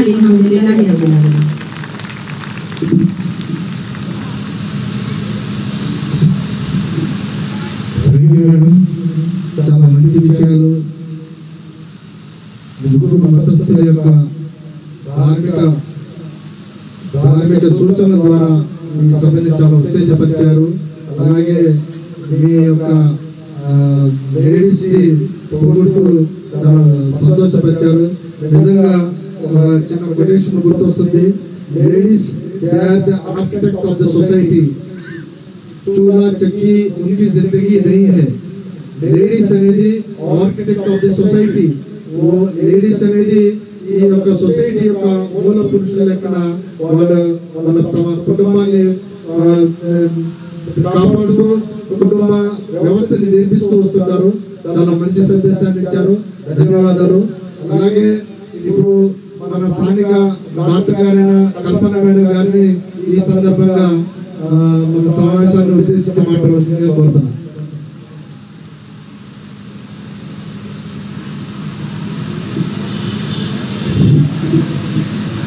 గుడ్ ఈవినింగ్ ఎవ్రీబడి. వేదికను అలంకరించిన పెద్దలందరికీ, నా ముందున్న పెద్దలందరికీ, మహిళలకు, పిల్లలకి అందరికీ నమస్కారాంజలి. మళ్ళీ జమాయతే ఇస్లాం వాళ్ళు నన్ను పిలుస్తూ ఉన్నారు. ఇంత మంచి కార్యక్రమానికి మళ్ళీ అని ఎందుకన్నానంటే, ఇంతవరకు ఒక 2 years బ్యాక్ కూడా నేను ఇలాంటి కార్యక్రమానికే వచ్చాను. ఆ రోజు ఒక మాట అన్నాను, మా ఇంట్లోనే ఒక క్రిస్టియన్ ఉన్నాడు, ఒక ముస్లిం ఉన్నారు, నేను హిందూ అయి ఉన్నాను అని ఆ రోజు చెప్పాను. నేను అందరికి గుర్తుంటే ఒక డ్రైవర్ క్రిస్టియన్, ఒక ఇల్లు మేనేజ్మెంట్ చూసి ఆయన ముస్లిం, నేను హిందూ, అందరం కలిసి ఒకే ఇంట్లో ఉన్నామని ఆ రోజు చెప్పాను. ఈ వేదిక మీద ఈ రోజు ఇలా చూస్తున్నందుకు చాలా సంతోషంగా ఉంది. ఇలాంటి కార్యక్రమానికి నేను వచ్చినందుకు ఇంకా చాలా సంతోషంగా ఉంది. ఇక్కడ పెద్దలందరూ చాలా మంచి మంచి మాటలన్నీ చెప్తున్నారు. నేను మాట్లాడే కంటే వినడంలో చాలా బాగుంది, సంతోషంగా అనిపిస్తుంది. వినేది, హియరింగ్ అండ్ లిజనింగ్ ఇది గొప్ప ఆర్ట్, గొప్ప విద్య అని నేను ఇప్పుడు అనుకుంటున్నాను. అందరి దగ్గర చాలా చాలా అనుభవాలు ఉన్నాయి, ఎక్స్పీరియన్సెస్ ఉన్నాయి, మంచి మంచి మాటలు ఉన్నాయి. అవి మనము గ్రహించి మంచి మార్గంలో వెళ్ళటం అనేది చాలా బాగుంటుంది, మంచిది అని నా ఉద్దేశము. అండ్ నేను ఎక్కువ సమయం తీసుకోదలుచుకోలేదు. ఓన్లీ 2 ఇంపార్టెంట్ వర్డ్స్ మాట్లాడతాను. భిన్నత్వంలో ఏకత్వం అంటే ఇదే, ఈ స్టేజ్ ఈరోజు unity in diversity. That is India, మేరా భారత్ మహాన్. చాలా ఇదే మన ఇండియా సంస్కృతి. ఇది మనకు మన ఇండియా అంటే వీఆర్ వెరీ ప్రౌడ్ ఇండియన్. ఇదే నిదర్శనం. వీళ్ళందరూ ఈ స్టేజ్ మీద ఇలా చూడటం ఇదే నిదర్శనం దానికి. అండ్ నేను ఒకటే చెప్పాలనుకుంటున్నాను, one supernatural power is there with us. అది అల్లాహ్ ఉండొచ్చు, మన జీసస్ అయి ఉండొచ్చు, లేదా కృష్ణుడు అయి ఉండొచ్చు. అందరూ God is one. So we are all one, we serve all అనేది నినాదం మనకు. మనము ఆయన అడుగుజాడల్లో నడుచుకుంటూ ఆపదలో ఉన్న వాళ్ళకి, కష్టాల్లో ఉన్న వాళ్ళకి, నష్టాల్లో ఉన్న వాళ్ళకి తోడుగా ఉండి ఆయన ఆజ్ఞానుసారం అందరినీ మంచిగా చూసుకోవాలని, అందరినీ బాగా కష్టంలో ఉన్న వాళ్ళని కూడా మనం ముందు నడిపించుకొని మంచి మార్గంలో తీసుకెళ్లాలని కోరుకుంటూ ఈ అవకాశం ఇచ్చినందుకు అందరికీ జమాయతే ఇస్లాం వాళ్ళ కమిటీ మెంబర్స్ అందరికీ కృతజ్ఞతలు చెప్పుకుంటున్నాను. Thank you so much. Thank you madam.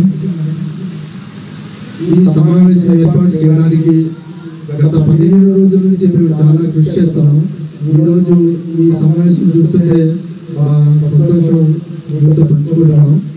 అలాగే ఇప్పుడు ఒక 3 వక్తలు ఉన్నారు, దయచేసి మీరు ఓపికతో ఉండండి.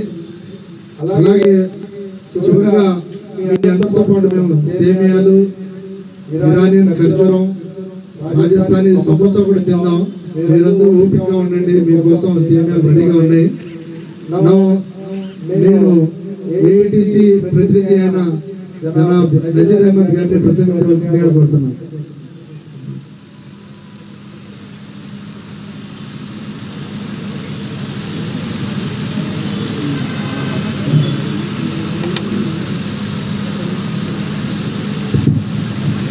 ఈనాటి జమాతే ఇస్లామీ ఇల్లందు సమితి పక్షాన ఇల్లందు సింగరేణి స్కూల్ వేదికగా ఏదైతే ఈద్ మిలాద్ కార్యక్రమాన్ని నిర్వహిస్తున్నటువంటి ఈ కార్యక్రమానికి అధ్యక్ష వహిస్తున్నటువంటి గౌరవనీయులు శిశిరాజ అహ్మద్ గారికి, అదేవిధంగా అనేకటువంటి పనులున్న తమ విలువైన సమయాన్ని మనతో పాటు కేటాయించి ఇక్కడికి విచ్చేసినటువంటి మన ప్రియతమ ఇల్లందు నియోజకవర్గ శాసనసభ్యులు శ్రీ కోరం కనకయ్య గారికి, అదేవిధంగా విచ్చేసినటువంటి ఆవాస్ కమిటీ నాయకులు ఎస్ఏ నబీ గారికి, మరియు జామే మసీద్ పుట్టవల్లి గారైనటువంటి హబీబ్ గారికి, మరియు భాస్కర్ గారికి, అదేవిధంగా గోపాల్ శర్మ గారికి, అదేవిధంగా ఇప్పటివరకు మన ముందు అనేక అంశాలని పంచినటువంటి ప్రసంగించినటువంటి ఆయుష్ సుల్తాన గారికి, బర్సా విజయలక్ష్మి గారికి, అదేవిధంగా డాక్టర్ కల్పన గారికి, వివేకమైన ఉన్నటువంటి ఇతర పెద్దలందరికీ, హాజరైనటువంటి పెద్దలు సోదరి సోదరులందరికీ కూడా హృదయపూర్వకమైనటువంటి నమస్కారాలు తెలియజేస్తూ, ఏదైతే ఈనాడు మనం ఉన్నటువంటి రంజాన్ మాసాన్ని పురస్కరించుకొని, అదేవిధంగా శవ్వాల్ నెల వంకను చూసి రంజాన్ పండుగని జరుపుకున్న తర్వాత ప్రతి ఏటా ఈద్ మిలాద్ కార్యక్రమాన్ని నిర్వహిస్తున్నటువంటి జమాతే ఇస్లామీ ద్వారా అనేక అంశాలని మనం ముందుకు తీసుకొస్తా ఉన్నాం. ఈ క్రమంలో మన దేశం సర్వసత్తాక సామ్యవాద లౌకిక ప్రజాతంత్ర గణతంత్ర దేశంలో విభిన్న జాతులు, విభిన్న సంస్కృతులు, విభిన్న మతాలకు వేదికైనటువంటి మన దేశం మనమంతా ఒకటే అని, మనమంతా మానవులమని, ఆ వైపుగా కులాలకు మతాలకు అతీతంగా అన్ని పండుగలు కూడా చాలా సంతోషమైన వాతావరణంలో నిర్వహించుకుంటూ వస్తూ ఉన్నాం. ఈ క్రమంలోనే ప్రధానంగా మత సామరస్యానికి చాటుతూ లౌకిక విలువల్ని పెంపొందించేందుకు ప్రత్యేకంగా రంజాన్ మాసం కొనసాగుతూ వస్తుంది. ఈ మాసంలో వాగ్వేద్వేషాలకు దూరంగా ఉంటూ మత సామరస్యాన్ని చాటుకుంటూ మనతో పాటు ఉన్నటువంటి పేద ముస్లిం సోదరి సోదరులని కూడా మనతో పాటు సమానంగా పండుగని జరుపుకునే విధంగా ఏదైతే జగాదుల ద్వారా, ఫిత్రుల ద్వారా వారికి సహాయ సహకారాలు అందిస్తూ ముందుకు సాగుతూ ఉన్నటువంటి సందర్భం. ఏదేమైనా ఈనాటి ఈ మంచి కార్యక్రమం ముందు కూడా కొనసాగాలని, ఇందులో మనందరినీ కూడా భాగస్వామ్యం చేస్తూ మనమంతా ఒకటే అని ఒక ఐక్యమత్య రాగాన్ని చాటేదాని కోసం కృషి చేస్తున్నటువంటి జమాతే ఇస్లామీ వారికి, మా AITC Singareni college workers union, అదేవిధంగా భారత కమ్యూనిస్ట్ పార్టీ సిపిఐ పార్టీ తరఫున వారికి హృదయపూర్వకమైనటువంటి కృతజ్ఞతలు, ధన్యవాదాలు తెలియజేస్తూ ఇదే స్ఫూర్తితోటి మనమంతా ముందుకు సాగుదామని, ఆ వైపుగా మనమంతా ఐక్యమత్య రాగంతో ముందుకు పోతూ ఈ దేశంలో లౌకిక విలువల్ని కాపాడుకునే దానికోసం ఆ వైపుగా మనమంతా కృషి చేస్తూ ఆ వైపుగా దానికోసం మనమంతా ఉండవలసిన అవసరం, బాధ్యత మనందరిపై ఉందని తెలియజేస్తూ ఈ అవకాశం కల్పించినటువంటి అధ్యక్ష వర్గానికి, పెద్దలకు మీ అందరికీ కూడా పేరు పేరున హృదయపూర్వకమైనటువంటి ధన్యవాదాలు, నమస్కారాలు తెలియజేస్తూ సెలవు.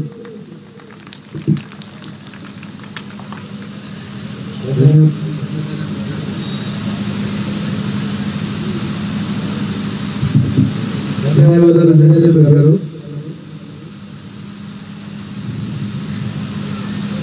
కాలానికి కర్మకు జ్ఞాపక శక్తి ఎక్కువ. ఎంత కాలం తర్వాత అయినా సరే మనిషి చేసిన మంచి చెడులకు ఫలితం ఇవ్వకుండా వదిలిపెట్టవు భగవద్గీత. మన ఆహ్వానాన్ని మన్నించి ఇక్కడికి విచ్చేసిన ప్రముఖులు కోడూరి హరిగోపాల్ శర్మ గారు, పురోహితులు, లక్ష్మీ గణపతి టెంపుల్ స్టేషన్ బస్తీ ఈయన గారు రంజాన్ మాసంలోనే స్టేషన్ బస్తీ ఒక మసీదులో ఇఫ్తార్ విందు ఇవ్వడం జరిగింది. ఆయన గారు చాలా చక్కటి ఉపన్యాసాలు కూడా ఇస్తారు. నేను ఈ సందర్భంగా ఆయన గారిని సాధారణంగా ఆహ్వానిస్తున్నాను. మన హిందూ ధర్మం గురించి, ధర్మంలో పండుగలు ఉపవాసాల గురించి తెలియజేయవలసిందిగా కోరుతున్నాను.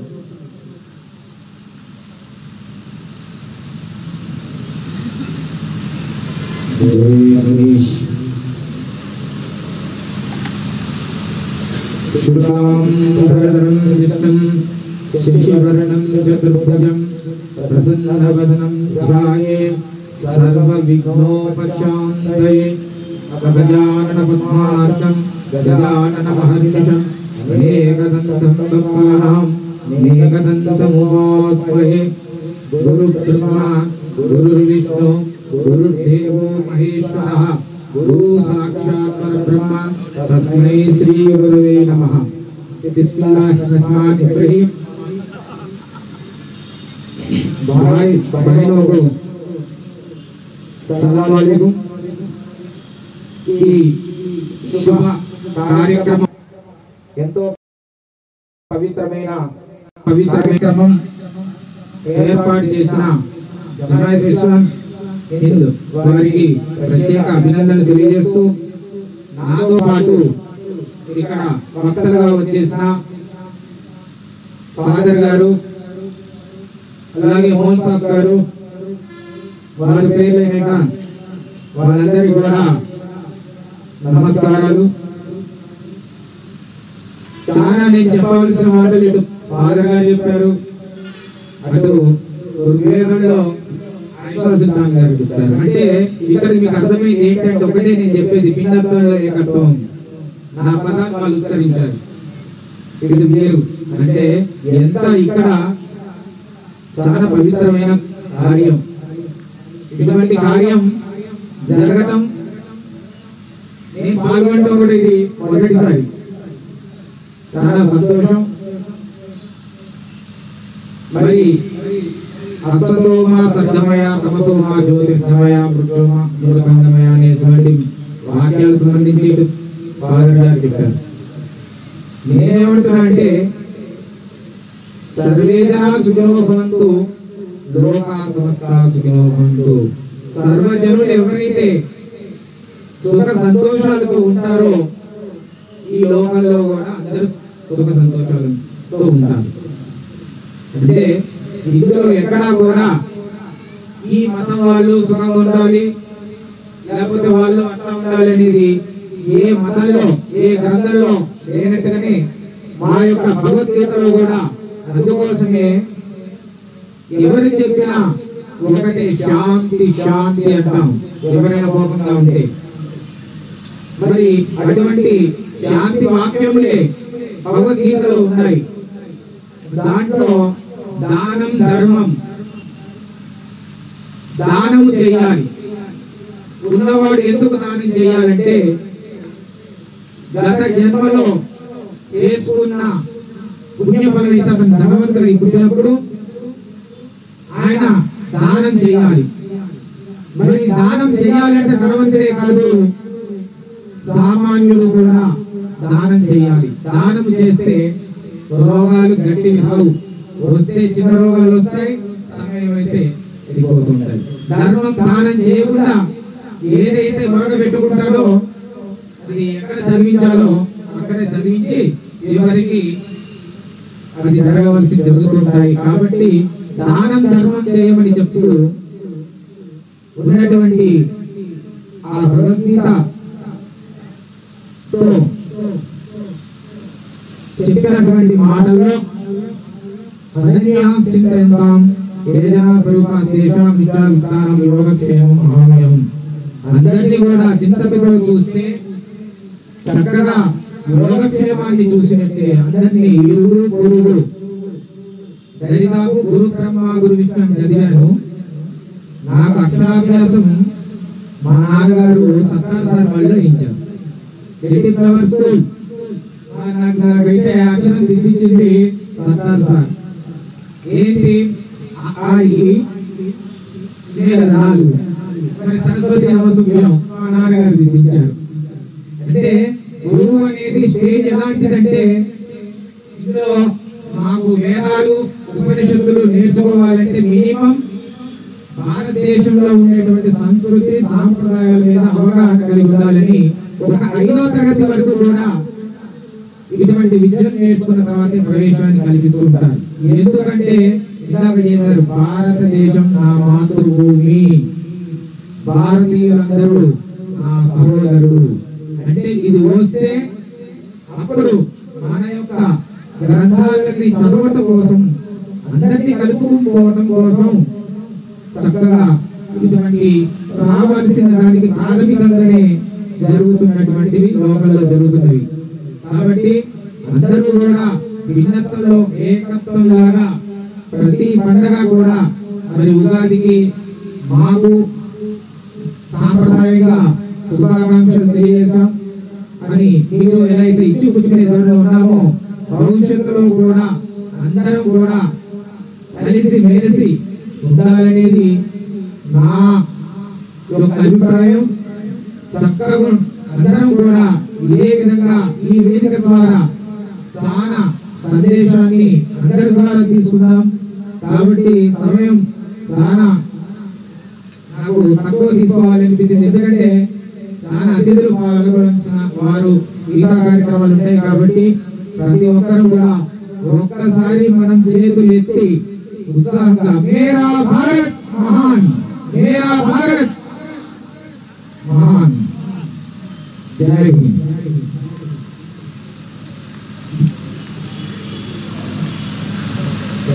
ధన్యవాదాలు కోడి హరి గోపాల్ శర్మ గారికి. మా ఆహ్వాన్ని మన్నించి మంచి సందేశాన్ని ఇచ్చారు. మేరా భారత్ మహాన్ అని చెప్పేసి మేమందరం అలాగే ప్రతిస్పందించాలి. మేరా భారత్ మహాన్. అలాగే ఇద్దరు వక్తలు మిగిలారు. ఇప్పుడు మన జమాత్ ఇస్లామీ హింద్ డిస్ట్రిక్ట్ ప్రెసిడెంట్ జనాబ్ ఫారూక్ ఎహసానీ గారిని మాట్లాడవలసిందిగా కోరుతున్నాం.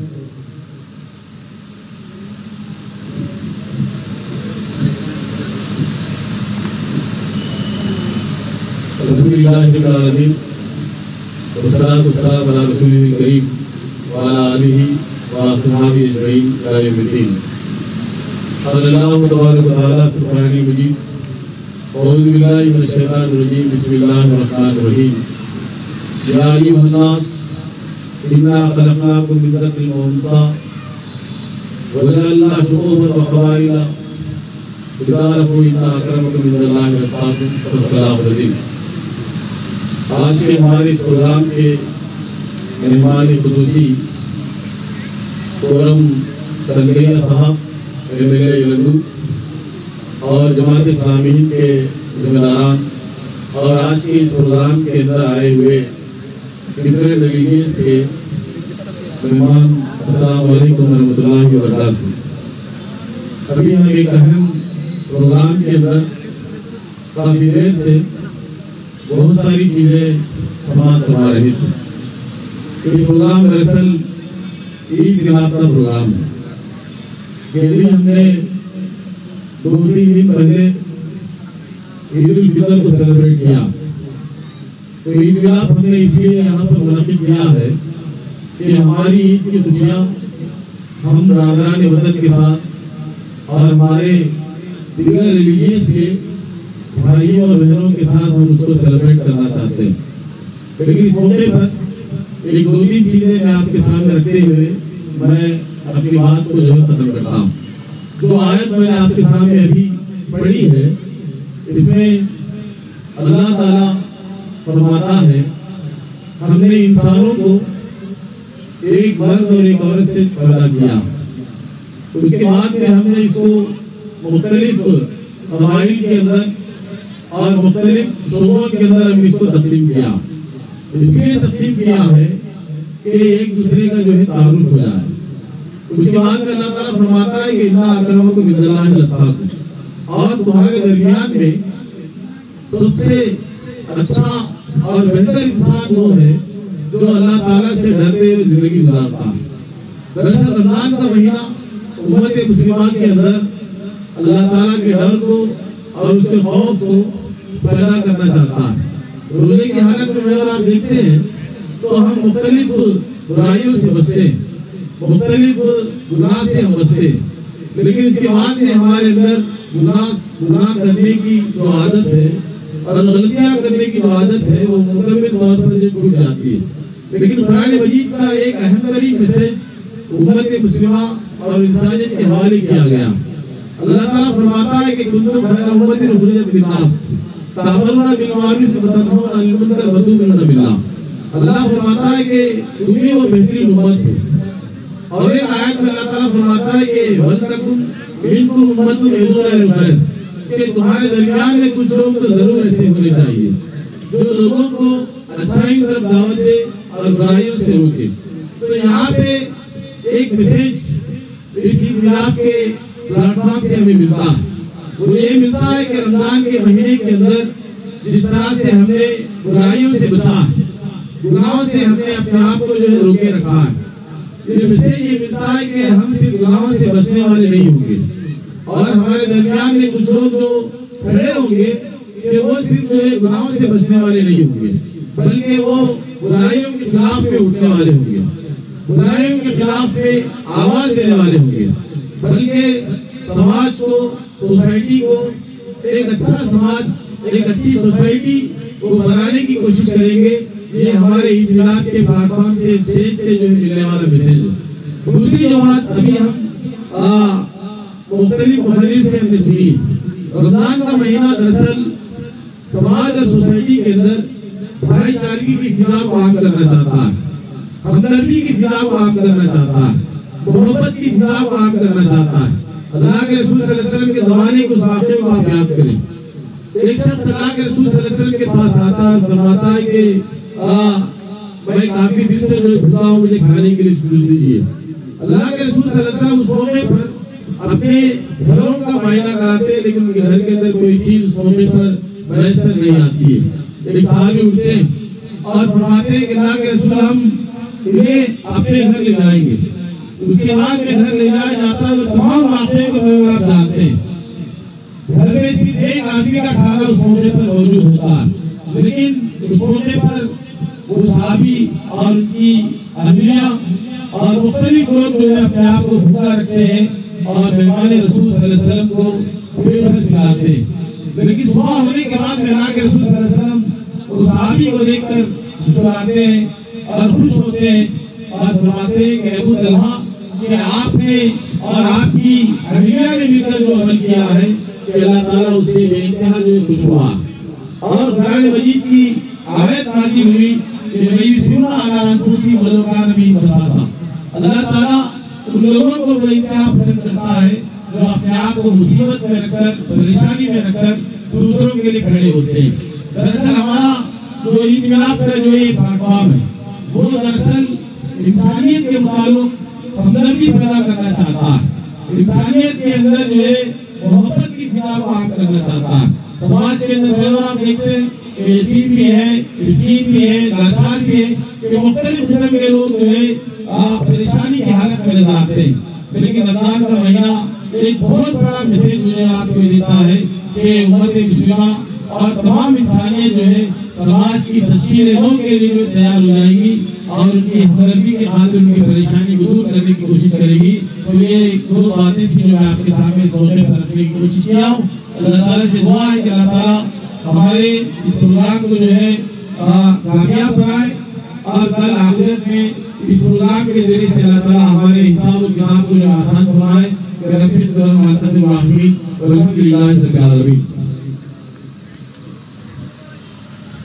చివరిగా ఎంతో అభిమానంతో ఎదురు చూస్తున్న ప్రసంగానికి మన ఏళ్ళ రజసారథి శ్రీ కోరం కనకయ్య గారు సభ్యులు గౌరవనీయులు వీరిని ఈ సందర్భంగా ప్రసంగించవలసిందిగా కోరుతున్నాను.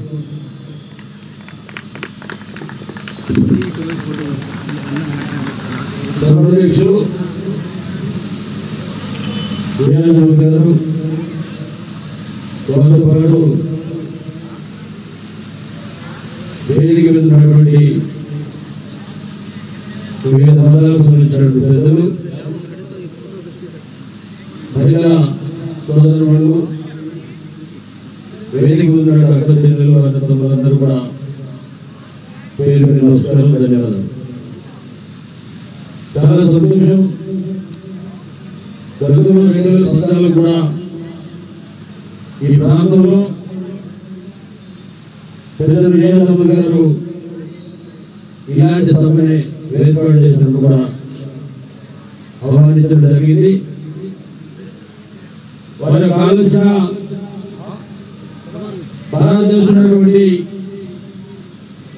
వివిధ ప్రాంతాల్లో వివిధ భాషలతో నిండి ఉన్నటువంటి దేశం మన భారతదేశం.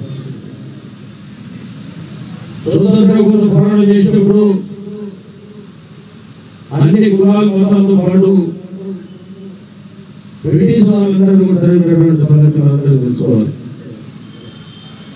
అదేవిధంగా మన ప్రాంతంలో ఉన్నటువంటి అన్ని పండుగలు కూడా మన అన్నదమ్ములుగా స్వీకరిస్తూ ప్రతి ఒక్కరు కూడా శుభాకాంక్షలు తెలియజేసిన కార్యక్రమాలు కూడా ఒకటే ముస్లిం సోదరులందరూ కూడా శుభాకాంక్షలు తెలిపాం. దానికి ఉగాది, దానికి ఎదురు వాళ్ళు తెలిపారు. మరి డిసెంబర్ వస్తే క్రిస్మస్ వస్తుంది. ఈ విధంగా కలిసి మెలిసినట్టు భారతదేశాన్ని ఒక మంచి సమాజం, అన్నదమ్ములా కలిసినట్టు గొప్ప సమాజాన్ని ఏర్పాటు చేయాలని ఒక లక్ష్యంతో మరి ఇంకా చిన్న ఏడాది పాటలో మరి కార్యక్రమం చేస్తున్నటువంటి రియాజమ్మ గారికి మనం ప్రత్యేకంగా మన ధన్యవాదాలు తెలియజేయాలి.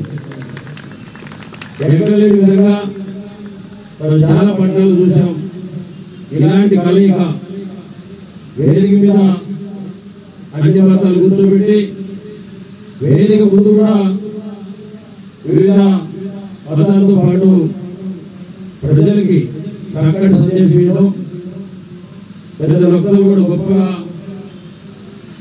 సోదరమైన ముస్లిం సోదరమైన కూడా చక్కగా ఇచ్చినటువంటి సందేశం చాలా గొప్పది. కాబట్టి ఇన్ని కూడా ప్రతి ఒక్కరూ గర్వంలో పెట్టుకొని గొప్ప ప్రచారాన్ని ముందు తీసుకోవాల్సిన అవసరం ఉంది. మనం కూడా చేసుకోగలరు. అందరూ కూడా మానవులమే. కలిసి ఉండడం అనేది భగవంతుడు ఇచ్చినటువంటి ఈ మానవ జాతిని మనగడతో ముందుకు తీసుకుపోయేంత బాధ్యత వేదిక మీద పెద్దలతో పాటు ముందు వినేటువంటి మిత్రులు, కుటుంబ సభ్యులందరూ కూడా చాలా సంతోషంగా ఉంది. ఈ కార్యక్రమాలు ఇంకా అన్ని ప్రాంతాలు విస్తరించే విధంగా ప్రయత్నం చేయాల్సిన అవసరం ఉంది. ఇక ముందు కూడా ప్రతి పండుగని మన పండుగ జరుపుకునే విధంగా ప్రతి ఒక్కరు ఆలోచన చేయాలని చెప్పి విజ్ఞప్తి చేస్తూ నమస్కారం, ధన్యవాదాలు. సభ ముగియలేదు, చిన్న కార్యక్రమం ఉంది. ఈ రంజాన్ నెలలో క్విజ్ కార్యక్రమం అనేది ఏర్పాటు చేయడం జరిగింది. చిన్నపిల్లలకి వారి పిల్లలు రిజాల్, సాహిల్, ఇబ్రాహీం, అఫ్సా, కోనంద్, అదీనా స్టేజ్ మీద రావాల్సిందిగా కోరుతున్నాం. వారికి కొన్ని ప్రైజెస్ జమాత్ ఇస్లామీ తరఫున ఇవ్వబోతున్నాం మన ముఖ్య అతిథుల చేతుల మీదుగా. తర్వాత అందరూ కలిసి ఏకత్వం, భిన్నత్వంలో ఏకత్వం ప్రదర్శించే విధంగా మేమందరం కలిసి ఒక ఫోటో సెషన్ కూడా ఉంటుంది. తర్వాత ఒకటి థ్యాంక్స్ ఉంటుంది. ఈ పిల్లలు రావాల్సిందిగా కోరుతున్నాం. Ramzan quiz competition first prize రిజా.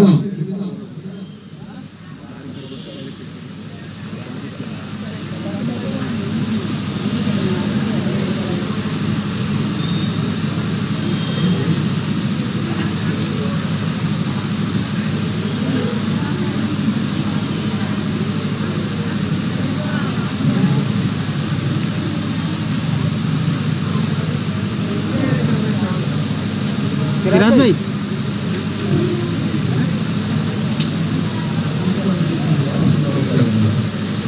Madam ఇటు ముందు రండి,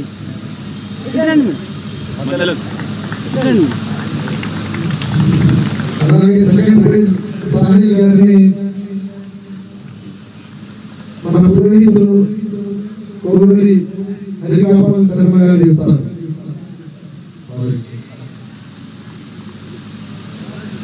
అలాగే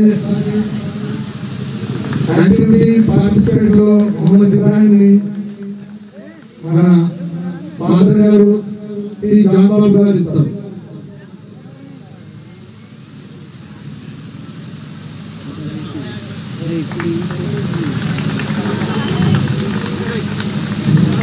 అలాగే ప్రైజ్ ఫర్ రెగ్యులారిటీ అఫ్సియా కోనాన్ని మన ఎమ్మెల్యే గారు గౌరవం కలిగి గారు బహుకరిస్తారు.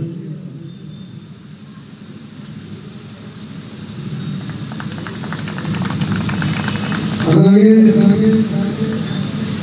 రెగ్యులారిటీ మీదుగానే సెకండ్ ప్రైజ్ అదిన గారిని డాక్టర్ కల్పన గారు మేడం ప్రైజ్ డిస్ట్రిబ్యూట్ చేస్తారు.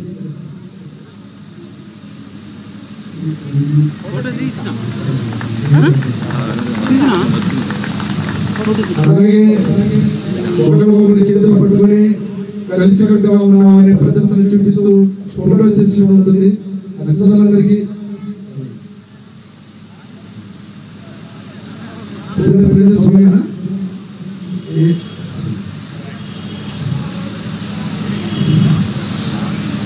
తర్వాత ముఖ్య అతిథులకి గౌరవ సూచకంగా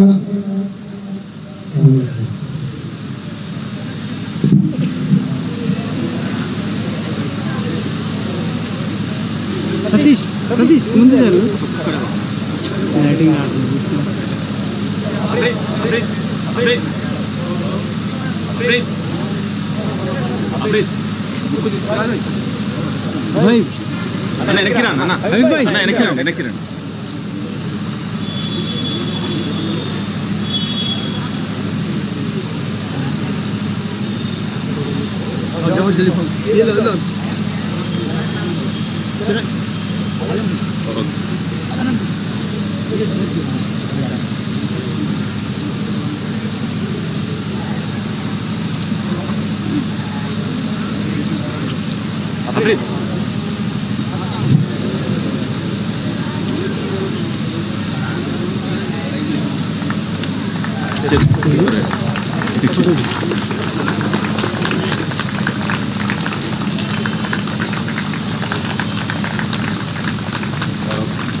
ముఖ్య అతిథులకి శాలువా కప్పి గౌరవించడం జరుగుతుంది.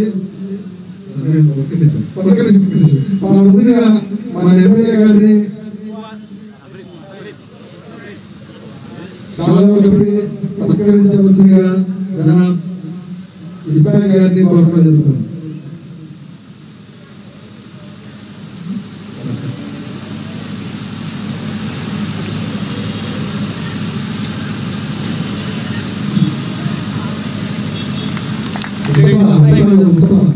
इधर साइड आ जाओ.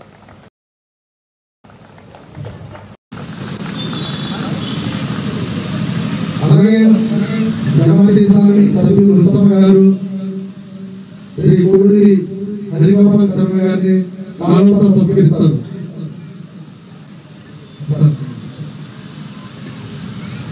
అలాగే అనీస్ అహ్మద్ గారు శ్రీ పి జాబాబు గారిని శాలువాతో సత్కరిస్తారు.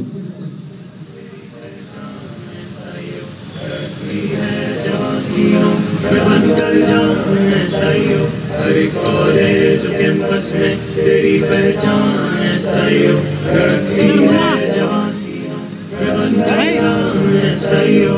चंद बरसों तक शाही काफिला यारों, जुगू को खैर हमदे करके बख्शा हौसला यारों, अज़ाइम है అలాగే జనాబ్ సాదిక్ అహ్మద్ గారిని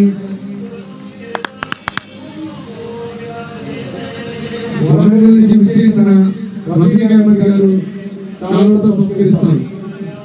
రఫీక్ అహ్మద్ గారు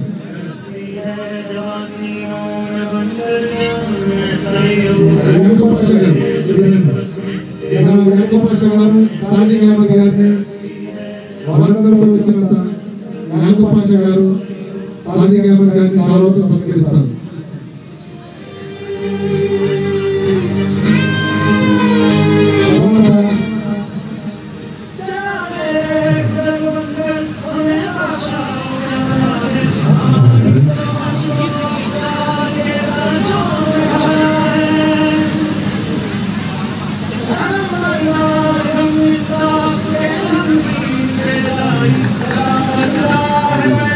అలాగే ఇంకొక ముఖ్య అతిథిగా డాక్టర్ ఆయిషా సుల్తానా గారిని స్థానిక మహిళా అధ్యక్షురాలైన జహీరాబాదీ సత్కరిస్తారు.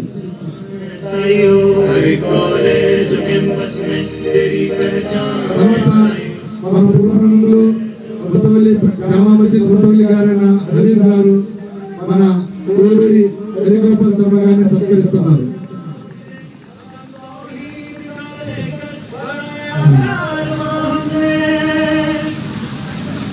అలాగే హబీబ్ గారు మహబూబ్ గారు పాస్టర్ పి జాన్బాబు గారిని కూడా తాళాలతో సత్కరిస్తున్నారు.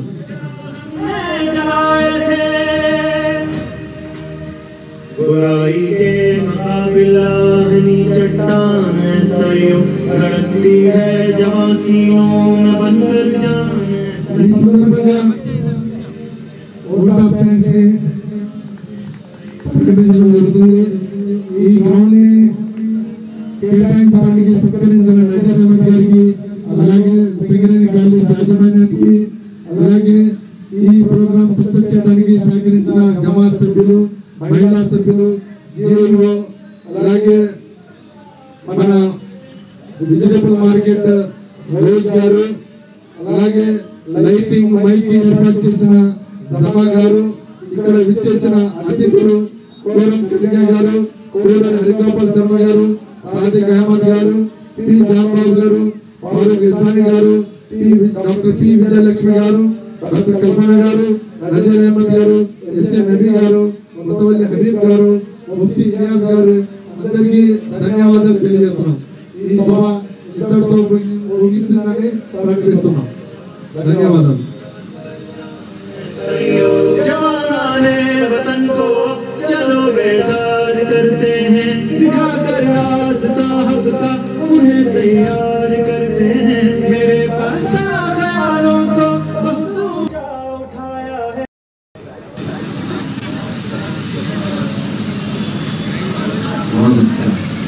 हम दुनिया पर छा जाए इंशाअल्लाह रहमत बनकर, जुल्मत को करेंगे ज़ेर ज़बर, कर लेंगे मुसफ्फर पहलों पर। अल्लाह